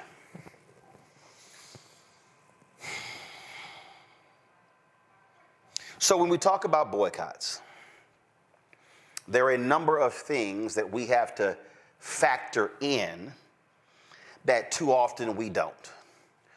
One of the things that you heard me say before on this show is that folk immediately yell, boycott! That's their first reaction to something that happened. But there's a problem with that. You have to actually follow a process. I think I probably sold more copies of this book than the author, Martin Depp, who's still alive. I was texting him last night. White pastor in Chicago. He happened to be on the committee. He was on the committee with Reverend Jackson at Operation Breadbasket in Chicago. He was the pastor of a church. And what they did was he was on the committee. Now, when I say he was on the committee, there was a full committee. There was a full committee that dealt with the issues surrounding Breadbasket. They actually met together, and so they laid out the strategies involved in terms of Breadbasket. Now, let me explain Breadbasket. His book is called Operation Breadbasket, an untold story of civil rights in Chicago, 1966 to 1971. This is the book cover. I'm going to be out of the light here, but y'all seen me show before. This is the book cover, okay? I've been talking about this book for more than a decade. Martin Depp writes in the book that there was a 6-point strategy that they employed when it came to Operation Breadbasket. And before I show it, let me also help you. Credit must go to Reverend Leon Sullivan, the legendary pastor in Philadelphia, who actually created this program. He told Dr. King about the program. Dr. King invited Reverend Sullivan to come to Atlanta to present to the Southern Christian Leadership Conference Board of Directors. He did so. They agreed to adopt the program. They renamed it Operation Breadbasket. He put Reverend Jackson in charge of it in Chicago. Now y'all have the history. So Operation Breadbasket had a 6-point strategy. Pull those up. These are the 6 strategies. Number 1 was information gathering. Number 2 was committee evaluation. Number 3 was negotiation and education. Number 4 was economic withdrawal. Number 4, y'all. Number 5 was agreement and covenant. Number 6 was monitoring. Now let me unpack that. First and foremost, when they saw that was an issue, they went to said company and they sent them a letter and said, we need this information. How many black employees do you have? What do you do with black-owned businesses? Do you put any money in black banks? There was a list of things that they asked for. And then the company could either respond to the request or the company could ignore the request. And so if the company responded to the request, then the Operation Breadbasket Committee then evaluated what they got back from the company. And then once they did that, they went through what is called negotiation and education. Now, in negotiation, what they would do is they plotted everything. They would go into the meeting and they would sit here and say, okay, your job is to pray. Your job is to agree with nothing. Your job is to calm him or her down who doesn't agree with everything. And your job is to be the level-headed one. Everybody had a role to play in the meeting. So they would go into the meeting, and then the company would either, no, we ain't doing that, or yes, let's move forward. If the company said, yes, let's move forward, they would skip to number 5. They would have an agreement with the company, establish a covenant bond, no different than David and Jonathan, a covenant, okay? Remember when in the Bible where Jonathan told David, anything happens to me, you take care of my family, told him that 3 times. They established a covenant, which meant that word is bond. Covenant was more important than even a signed contract. But they would sign an agreement. And then they would monitor that agreement by checking to make sure the company's doing what they were doing. But pull it up, y'all. Pull it up. Here's why number 3 is so important. The education piece. What they would do is they would go back to their churches and they would be educating the congregation about the company, about what they wanted, how the negotiations are going, how things are. So they were constantly educating them. They were constantly teaching them. And then if the negotiations broke down and they went to economic withdrawal, they would then launch pickets at strategic stores, not all at one time, and then ramp up from there. And the whole point was to keep folk from going into those stores. Now, pull it back up. Look at number 5, agreement, covenant. The outset, the committee established what is it that we want from this company. Come on back to me. If you read this particular book, they laid out in this book that they weren't just interested in the company hiring black employees. They wanted senior level black employees. They wanted entry-level black employees, but they also wanted black-owned company products on the shelves, shelf space. But I'm not done. They also wanted that store to put money in black-owned banks. I'm not done. They also wanted that company to hire black-owned companies to do jobs. So if that company had trash pickup or if they had construction or whatever, they wanted black-owned companies hired. It was a multi-pronged strategy. That's one of the reasons you saw so many black millionaires come out of Chicago, because Breadbasket was forcing the companies in Chicago to do business with black people. Now, why am I saying this in relation to the call to boycott Target?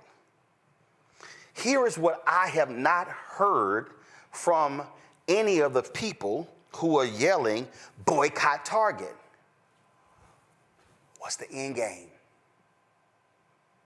What is it that we're asking Target to do? I get boycott, but what do we want? Are we saying, Target, if you do not recommit to spending $2 billion a year with black businesses, y'all, and that's just not people at the shelves. That's actually everywhere. That's catering companies, limousine companies, black-owned advertising, black-owned media advertising. That's the whole deal, doing business with black people. Target had announced they're going to spend, by 2025, $2 billion. They announced in 2021 that they got $1.78 billion. But $1.78 billion ain't $2 billion. That's $220 million before you go. So, what's the end game? What is it that we're asking Target or Walmart or Ford or Toyota or any company, what are we asking of them? You don't launch a boycott until you know what you're asking for. You don't launch a boycott until you've educated your audience on what it is that we're actually doing. So now you have to factor in here. Now you have to factor in. See, here's the thing, y'all. I think a lot of people right now are rightfully responding with emotion. King said you must channel anger into action. An economic boycott cannot be driven by emotion.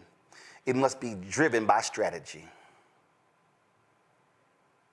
That's what has to happen. And it can't just be, we're going to spread the word on social media. There's a whole bunch of people not on social media. So here's the question. If the boycott is going to start at Target on February 1st,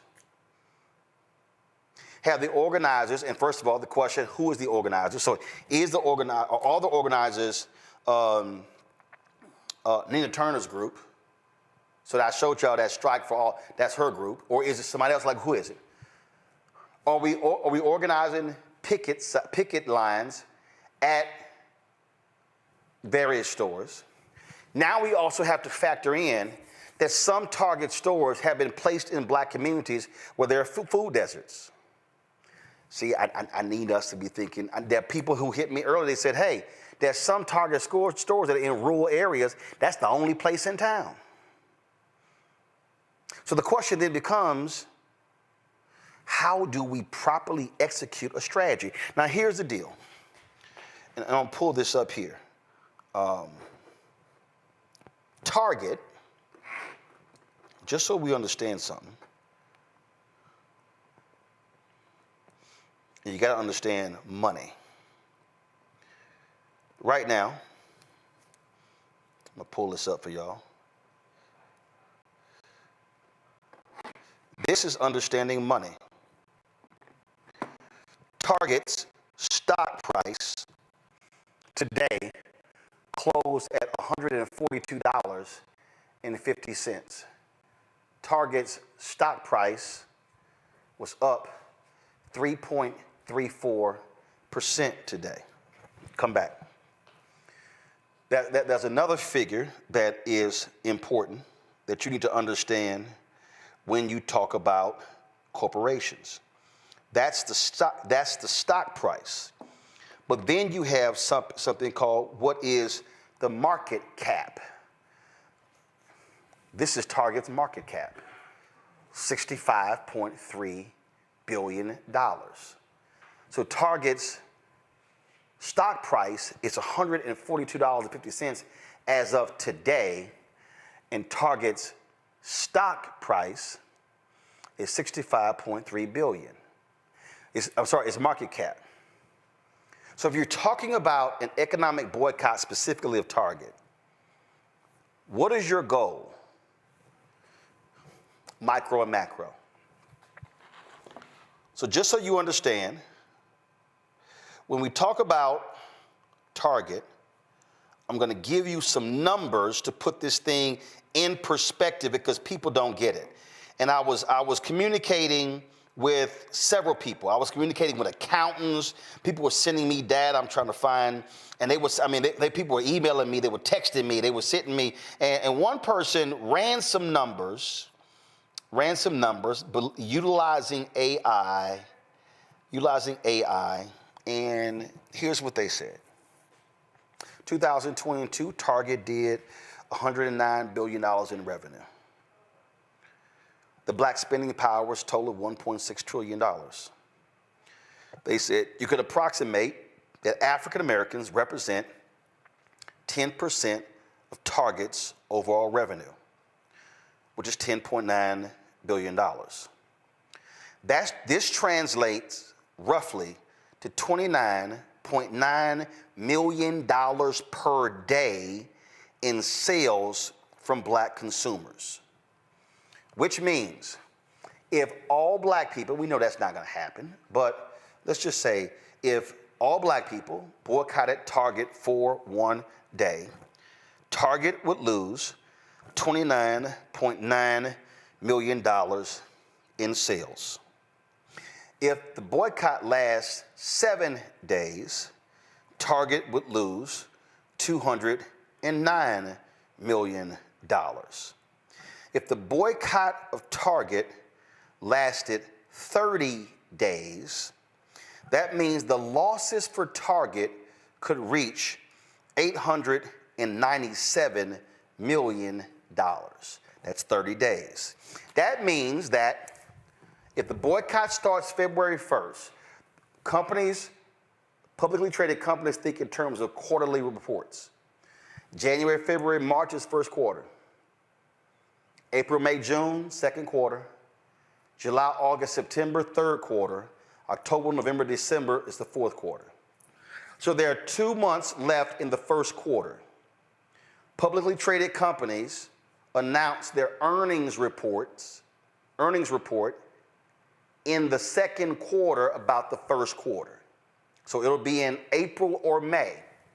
So if black folks collectively targeted Target over the next 60 days beginning February 1st, we could cause Target to lose $1.8 billion in sales. That means that stock price of Target, it's going to drop. That market cap, it's going to drop. How many of y'all remember when Snapchat changed their design? Do y'all remember that? Y'all remember when Snapchat did that? Well, a lot of folk forgot how influencers can change the game. Well, I never forgot that. Go to my iPad. Rihanna went on social media and she ripped the changes made to Snapchat, which caused Snapchat to lose $800 million in its stock price. Rihanna, by herself, the singer posted a statement on Instagram eviscerating the app for making light of domestic violence. Y'all, the value of Snapchat went down by $800 million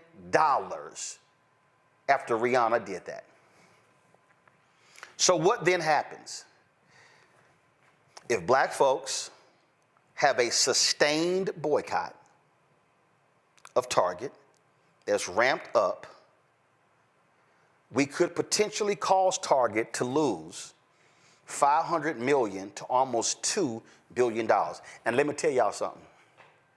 If a company does $10 billion a year in revenue and they lose $1.8 billion,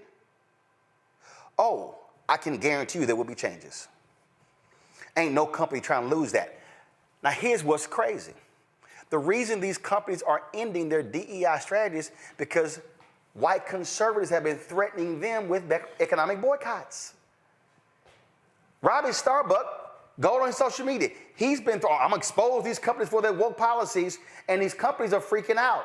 Target is freaking out because when the evangelicals, when the hard right-wing conservatives went after them for their LGBTQ displays, guess what that did? That caused Target's stock price to go down. It caused their market cap to go down. So Target is sitting here saying, we're going to cave to these anti-DEI folks because y'all ain't gonna do nothing. Y'all ain't gonna do nothing. So now what's happening is now we're left with a situation. There are more than 1,000 products on Target's shelves that are from black-owned or black-founded companies. So do we leave them hanging? There are some people who are suggesting that what we do is we do a buy-in at Target only of black-owned products. that if you go to Target, you only buy Black-owned products. Others are suggesting that no, you buy nothing from Target. Those things are happening, and over the next week, we're going to be unpacking these things. But I wanted to walk people through this because I wanted our audience to understand that we cannot play lightly with this, because the fear that I have is what happened when Colin Kaepernick, when they called for, don't go to NFL games, stop watching. It was loose, it wasn't organized, and it fizzled because it was not organized. It was not strategic. Folk made individual actions, but there was no collective action.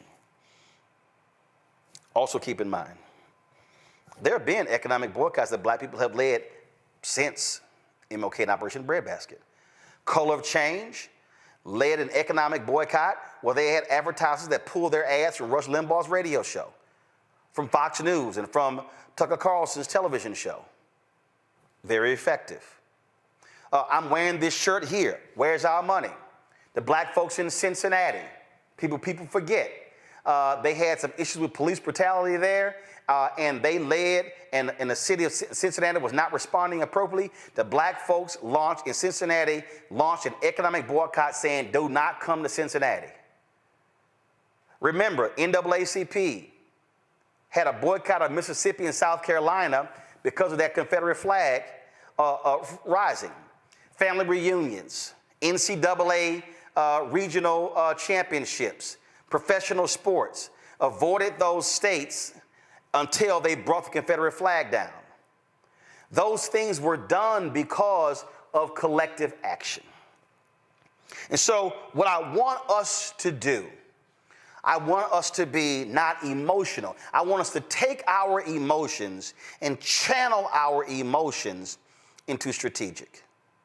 I want us to do this here. Pull the Black businesses up.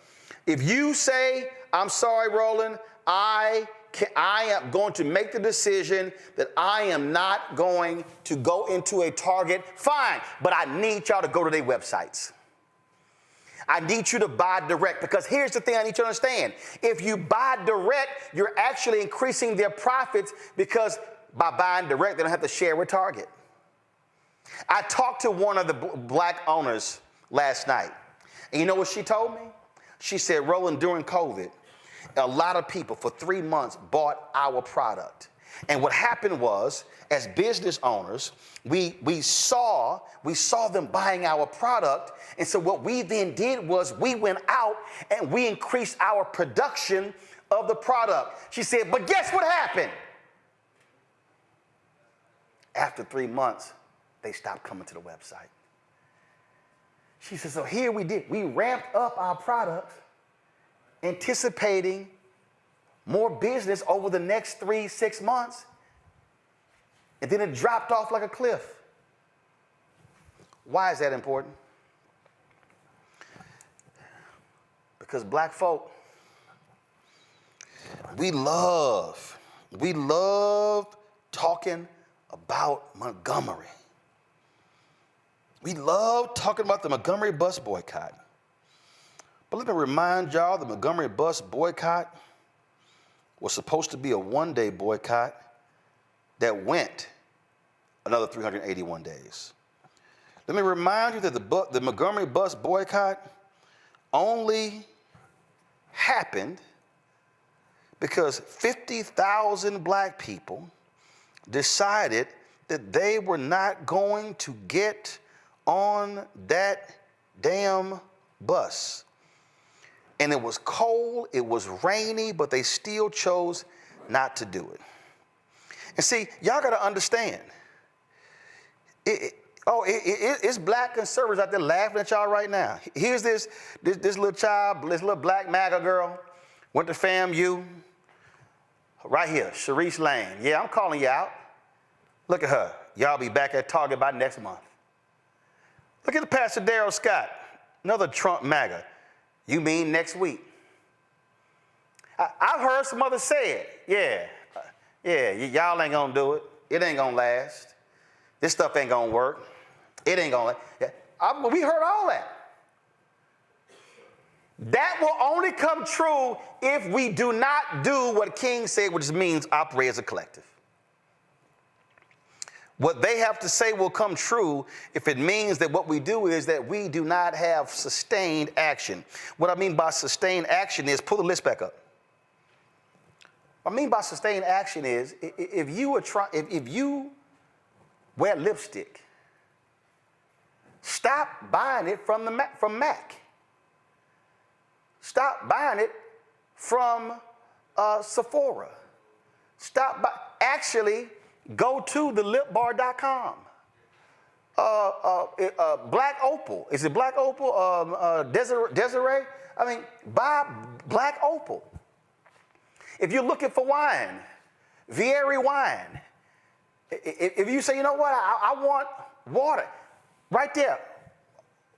Drink watermelon water. Honey Pot. Now, Bevel was black founded, but it's now owned by Procter & Gamble. But figure out the product that you want to use and then say, I'm going to buy just that product. You like some mambo sauce? Go to shopcapitalcity.com. You want some muffin cakes? Go to littlemuffincakes.com. But what has to happen is we cannot do that once or twice. We have to create a state of mind where we are sustaining the action.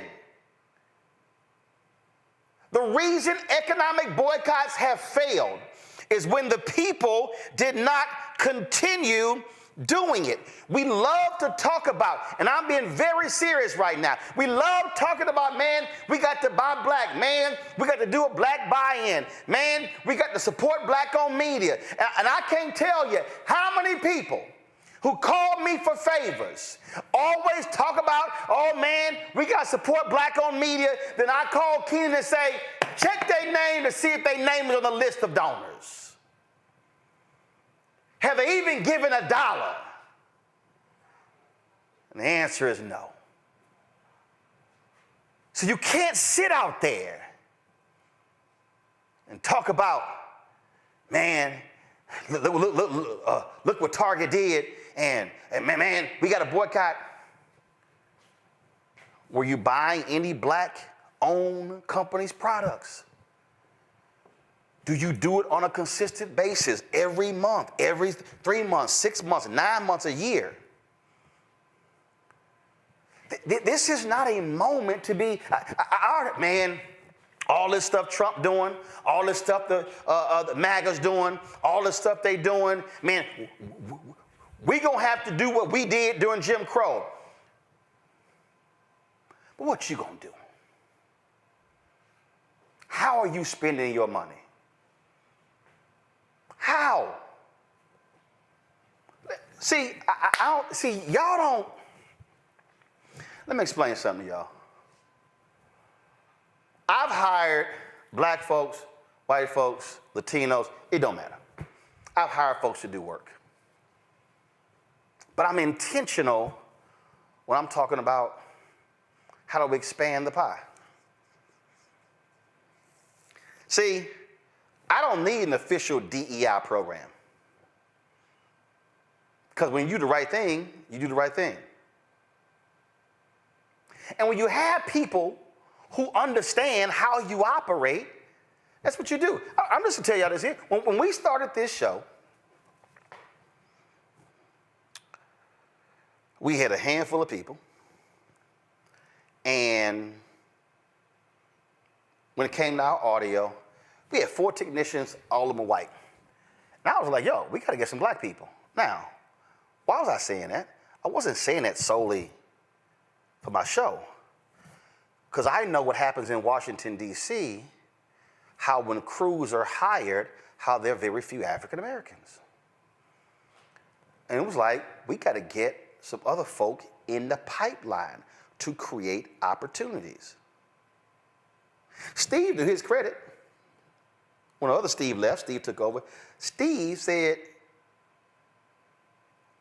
I'm training some additional folk including African Americans. I didn't tell him to do it, but he understood how we do this here, what the need was. It's called creating space, creating opportunities. So now when people are looking for audio technicians, we've created a place for people to learn how to do it, and now they can get opportunities. Same thing with being videographers. Same thing with being caterers. Same thing with being event planners. Same thing with being lighting company owners. I'm going on and on and on. The reason DEI programs even exist because corporations were not doing the job in the first place. DEI today is nothing before the mama and daddy of DEI is the Chief Global Diversity Officer. The mama and daddy of the Chief Global Diversity Officer is the Vice President for Community Affairs. That's what they were called in the 70s and 80s, and then it became Chief Diversity Officer, then Global Diversity Officer, then it morphed into DEI. That's what this thing is all about. And see, I am not interested in DEI programs returning where 75% of the people with DEI jobs are, frankly, white women. What I care about, are we going to lose supplier diversity programs, business diversity initiatives that create economic opportunities for black-owned companies to be able to participate in this multi-trillion-dollar economy? So if we're going to be sitting here talking about DEI and we're angry with what Walmart has done and Target and Toyota and Lowe's, what are we wanting to be done? Because there's going to be opportunity. And here's my last point before I go to my panel. You got to ask yourself this here. How did these companies over here, JP Morgan, Apple, Delta, American Airlines, United, Costco, and a couple of, how did these companies say we standing with DEI, but these didn't? I talked to a corporate leader today, and longtime black corporate leader. He said, you know what? He said, Roland, it's the lawyers. It's the lawyers in the room. He said, here's the reality. Quotas have been illegal. See, the Robbie Starbucks and these white conservatives, oh, no. Goals, that's just another phrase for a quota. No, it's not. Every company sets goals.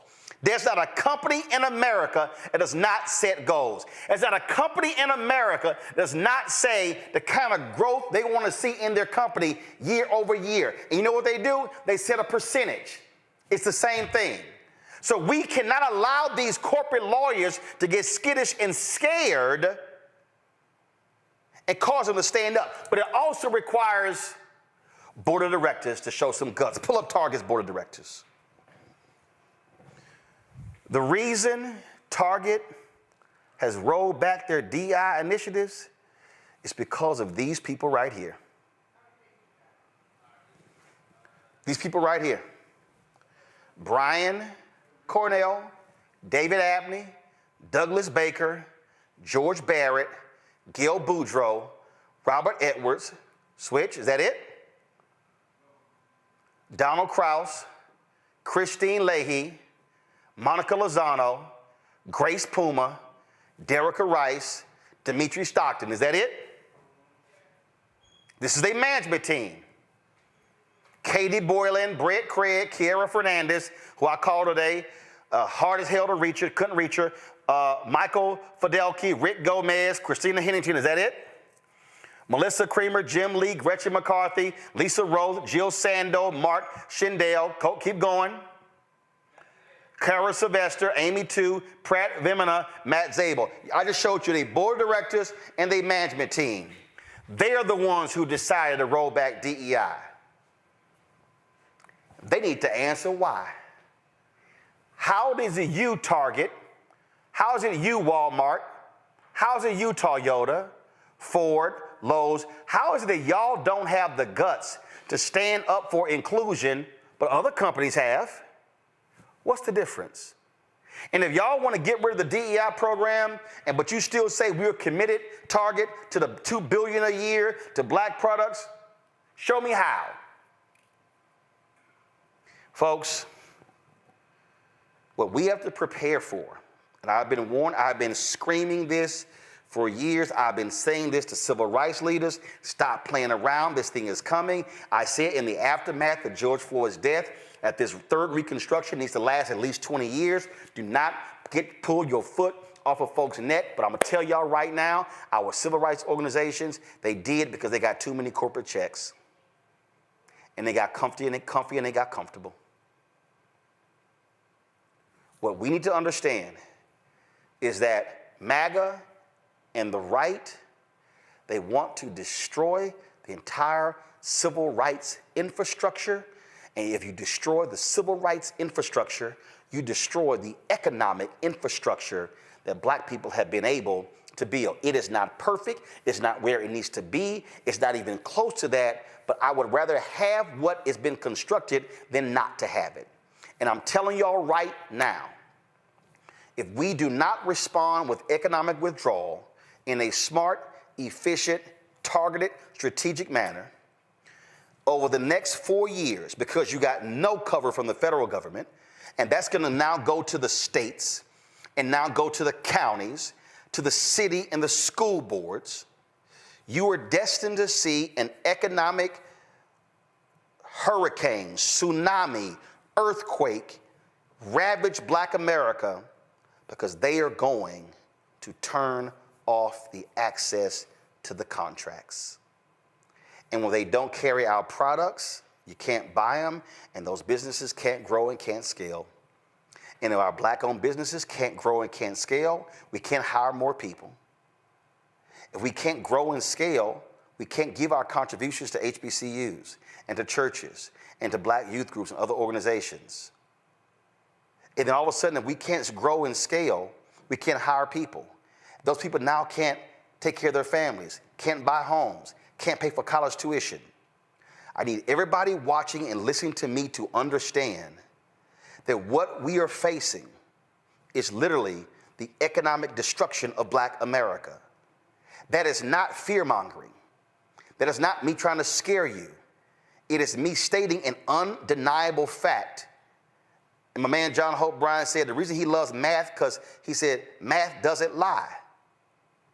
If you begin to freeze us out of the path to economic prosperity through jobs and contracts, there is no place to go.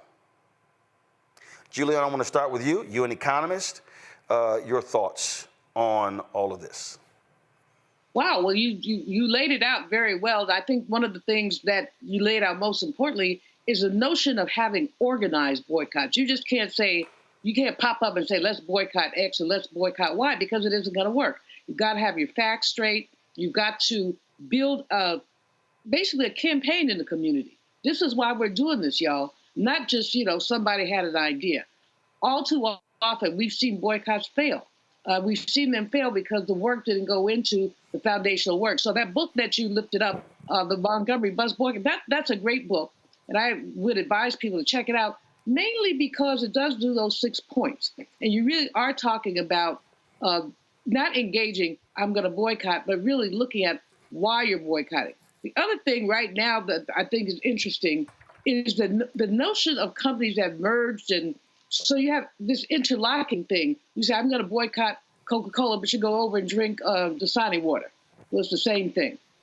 So we need to know more about corporate structures. I'm glad the sister put her stuff out there about her products and her brilliance in having multi-level platforms. But even with those, if we don't get the access that we need for contracts, for employment, for other things, we're going to be basically in a rough spot. And as you said, there are all these people who keep saying, they didn't think Trump was going to be that bad. Well, you found out, didn't you?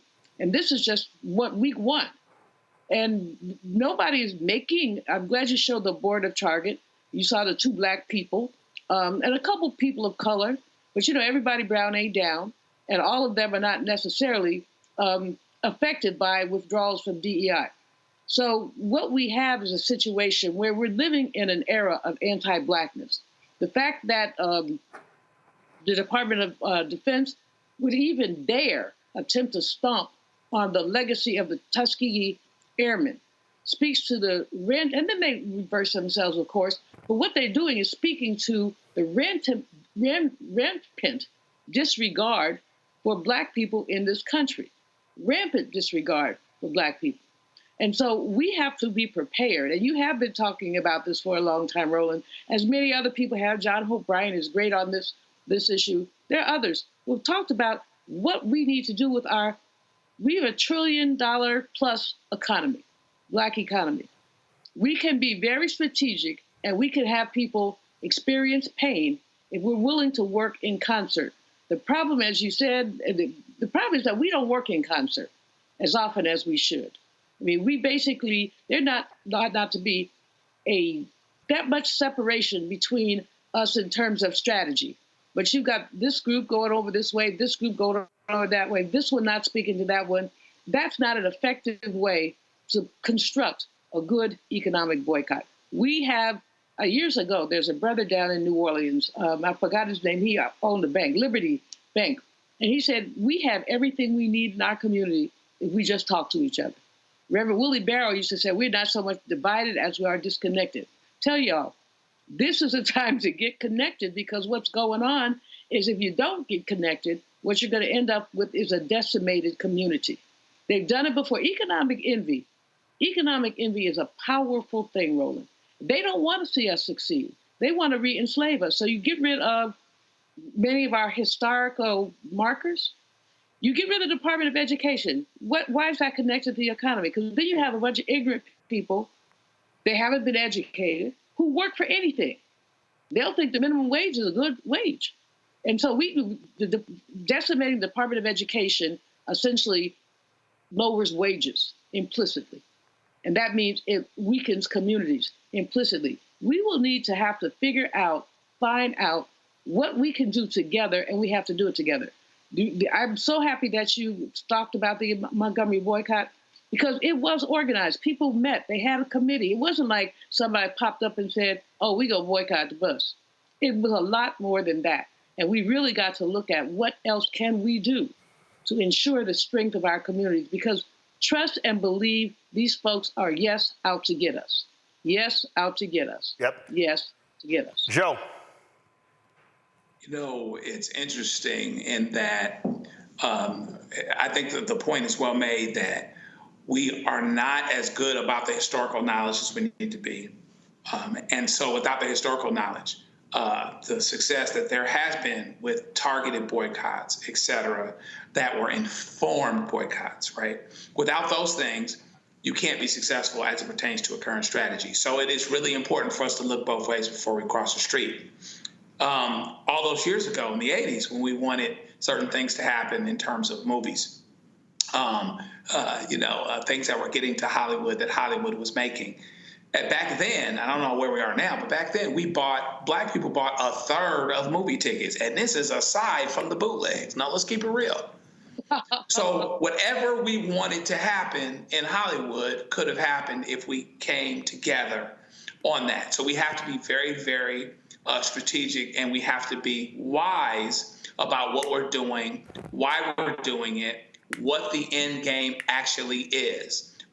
The other thing you have to remember, and this is why I think the urgency that you underscore is really important for us to understand and to really get.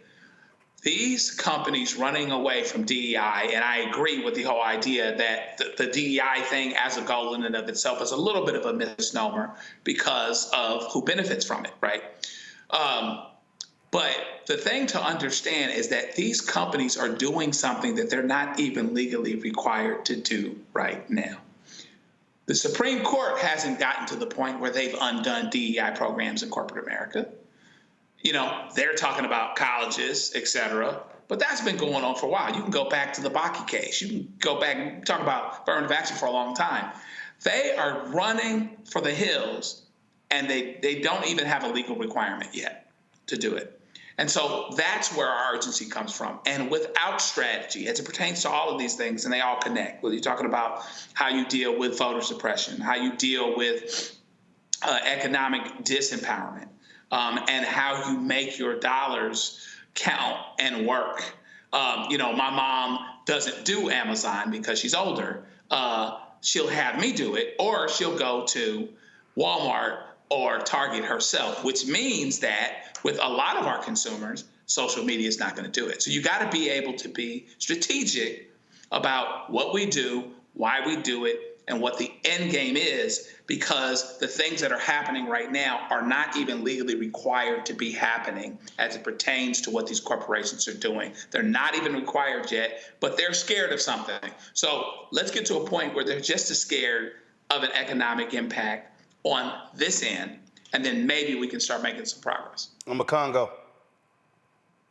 Well, the question is, why are they saying this, right? Because you have the organizations, the Walmarts and the like, and those ownerships who are committed to Trump.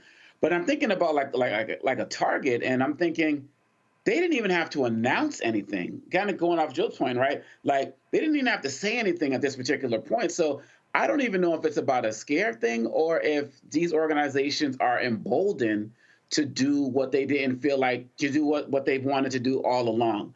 Dr. King talked about people believe in Black liberation on an installment plan, talked about Reconstruction ending, talked about the civil rights movement, where people say, like, we've given you enough rights and now we're stopping. You talked about coming out of the George Floyd murder, we needed to have a Reconstruction lasting another 20 years or so, and now we see that as closer to like 3, like 2.5 and the like, because of diversity fatigue. This is what we're seeing in these organizations. And so since Trump is emboldened to say stop all DEI, many of them are feeling emboldened to say the same thing.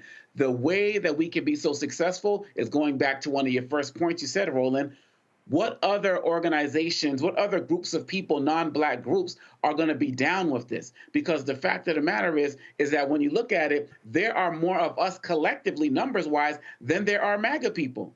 MAGA folks can't keep Target running and Toyota running and all of these other organizations and corporations, but collectively we all can. But I feel like these companies are emboldened enough to say that folks are not going to come together. They are not going to stand strong as it relates to demanding DEI. And so we can basically run rampant and do whatever we want. And it is up to us to prove them wrong. When you went on Instagram earlier today and said you were going to be doing this tonight, I put it on my story. I'm like, folks got to tune into this, because so many people were just waiting for a plan. When I saw some organizations say we're going to take 90 days and come back with a plan, I'm like, why wasn't there already a plan in place given what Trump was already running on and what's been happening? Yep. So I respect you, Roland, for giving us a plan and a blueprint of where we should be going, and it doesn't take us that long to have to do it. So folks out there need to be listening to Roland right now, because not only is the institutional knowledge there, but the resources and the connections of Dr. Malvoz and all of us are there who can help us in this particular time. So thank you, Roland.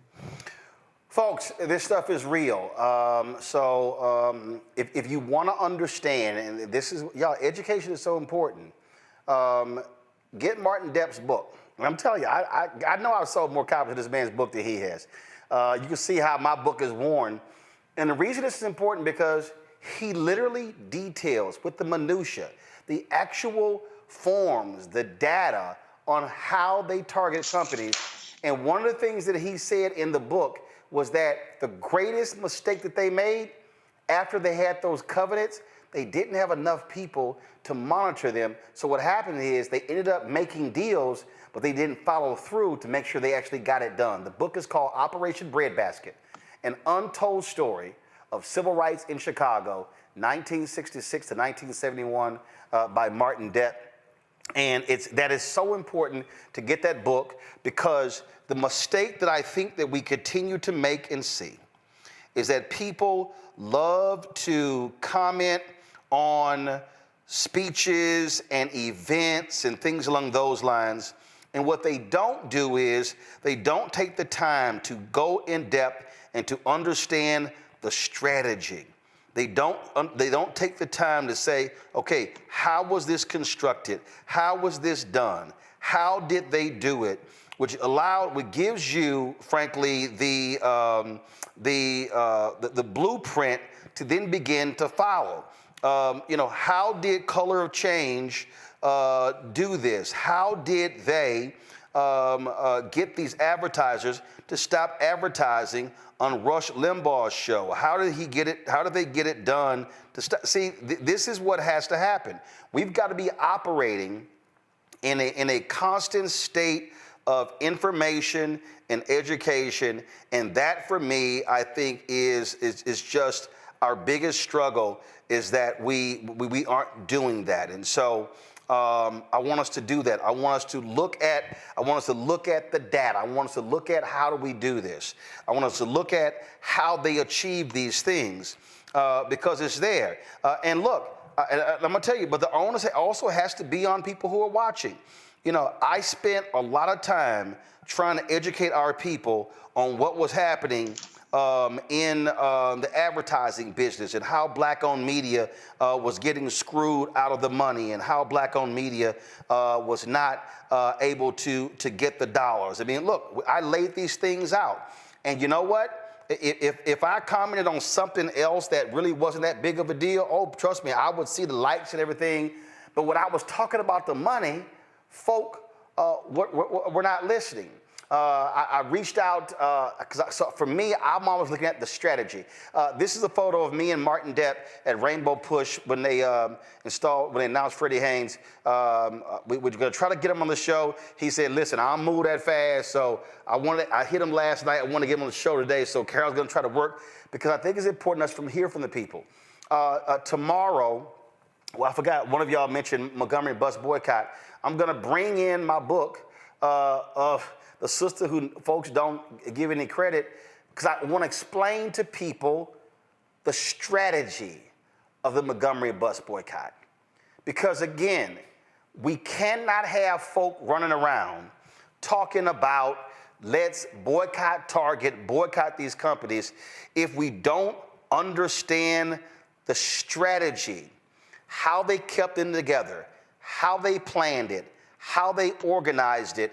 All of that gives us, again, something to learn from today to move forward. And so that's what we're going to be doing all week. And so we're going to reach out to the folks with the strike organization, because I want to ask some questions I want to ask of them. I was talking to a pastor today, and they are organizing something different, where it's going to be, they're not calling it a boycott of Target, but they're calling it something else. So there are multiple things that are happening. But I do believe this.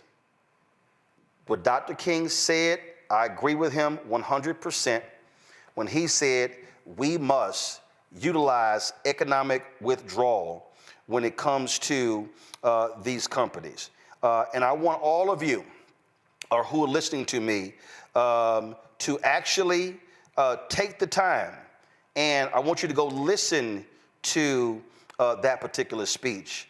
I want you to listen to what he had to say. I want you to read the speech so you can actually hear when he laid this whole thing out. Because I'm telling you, every time I talk about this here, people think I'm crazy, and they go, man, I never heard any of that. And so what we'll do tomorrow is we're going to play that part where he talked about economic withdrawal, and we're going to play the part where Dr. King talked about how we need to have collective action, how we must have unity in order to make it happen. And so that's what we're going to do. And so, y'all, this is why we don't waste our time with gossip and Real Housewives and all that kind of stuff, because there's enough of that mess out there in Black America. This is real. We're talking about billions and billions of dollars. Let me say that again, y'all. The federal government spent last year more than $600 billion on contract and services. Just the federal government. Black people got $10 billion of the $600 billion. In this space alone that we're in, media, almost $400 billion is spent every year on advertising, and Black-owned media gets 0.5 to 1%. We can go sector to sector to sector, and we can show you 0.5, 1, 1.5, 2%. It does not mean that we do not have the knowledge, the expertise, the smarts, the intellect, What we have not had is the opportunity to be able to access and show what we can do. And in America, if you want to understand America in a nutshell, only in America can you go from an esteemed, retired, 4-star general who was the Secretary of Defense to a Fox News host who's a white guy. That's America. And that's what we up against. Where they call the black guy 4 stars, led troops in command, a DEI hire, what they call an accused drunkard, a great choice. That is America. That is America. Joe, Julian Omokongo, I appreciate it. Thank you so very much. Folks, the work that we do is critically important. Your support is critically important for us to continue doing the work that we do. All of this costs money. All of this, the ability for us to travel around the country costs money as well. And so when you donate to this show, you are helping to propel a Black-owned media news and information network that, again, nobody else is doing. What I have just laid out for you in the last 1 hour and 15 minutes, you're not seeing this at Essence, Black Enterprise. You're not seeing it at Blavity. You're not seeing, matter of fact, I found out over the weekend that Byron Allen shut down the Griot network. They shut their app down. The linear network, it was dead as of January 1st, 2025. So the Griot sure as hell not doing it. It's us. It's us. You ain't having this conversation on Revolt. You ain't having this conversation on the Black Target Network like Aspire and Bounce. It's us. And in order for us to keep doing what we do, we got to fund us. So you want to give via Cash App, use the Stripe QR code that's hit right here on the screen. If you are listening, go to the blackstarnetwork.com to access the QR code. If you want to give via PayPal, it's paypal.me/rmartinunfiltered. Venmo is rmunfiltered. Zelle, roland@rolandsmartin.com, roland@rolandmartinunfiltered.com. Send your checking money over to P.O. Box 57196, Washington, D.C., 20037-0196. All of y'all on YouTube, y'all should be hitting that like button. We had almost 5,000 people. We should be have more than 1,900 likes. Download the Black Star Network app, Apple phone, Android phone, Apple TV, Android TV, Roku, Amazon Fire TV, Xbox One, Samsung Smart TV. If you want to get my book, White Fear, How the Browning of America is Making White Folks Lose Their Mind, available at bookstores nationwide. You see it right there. You can also, I tell you what, depending on what happens, Target might be removed from this graphic to get the book. They keep acting the way they do. Download the audio version, which I read on Audible. You can also, of course, get our Roland Martin Unfiltered Black Star Network merchandise. Our 2 shirts that we're pushing, hashtag, we tried to tell you, FAFO 2025, and don't blame me, I voted for the black woman. Get those shirts or the Roland Martin Unfiltered shirt right at rolandmartin.creator-spring.com. The QR code is right there as well, or go to blackstarnetwork.com as well. Folks, that is it. I'll see y'all tomorrow. Actually, tomorrow I'm in Atlanta, but we're gonna continue this conversation, and then we're gonna be doing it all week, so I'll see y'all. Take care. Holla! Black Star Network is here. Oh, no punch! I'm real revolutionary right now. Thank you for being the voice of Black America. All momentum we have now, we have to keep this going. The video looks phenomenal. See, there's a difference between Black Star Network and Black-owned media and something like CNN. You can't be Black-owned media and be scared. It's time to be smart. Bring your eyeballs home. You dig?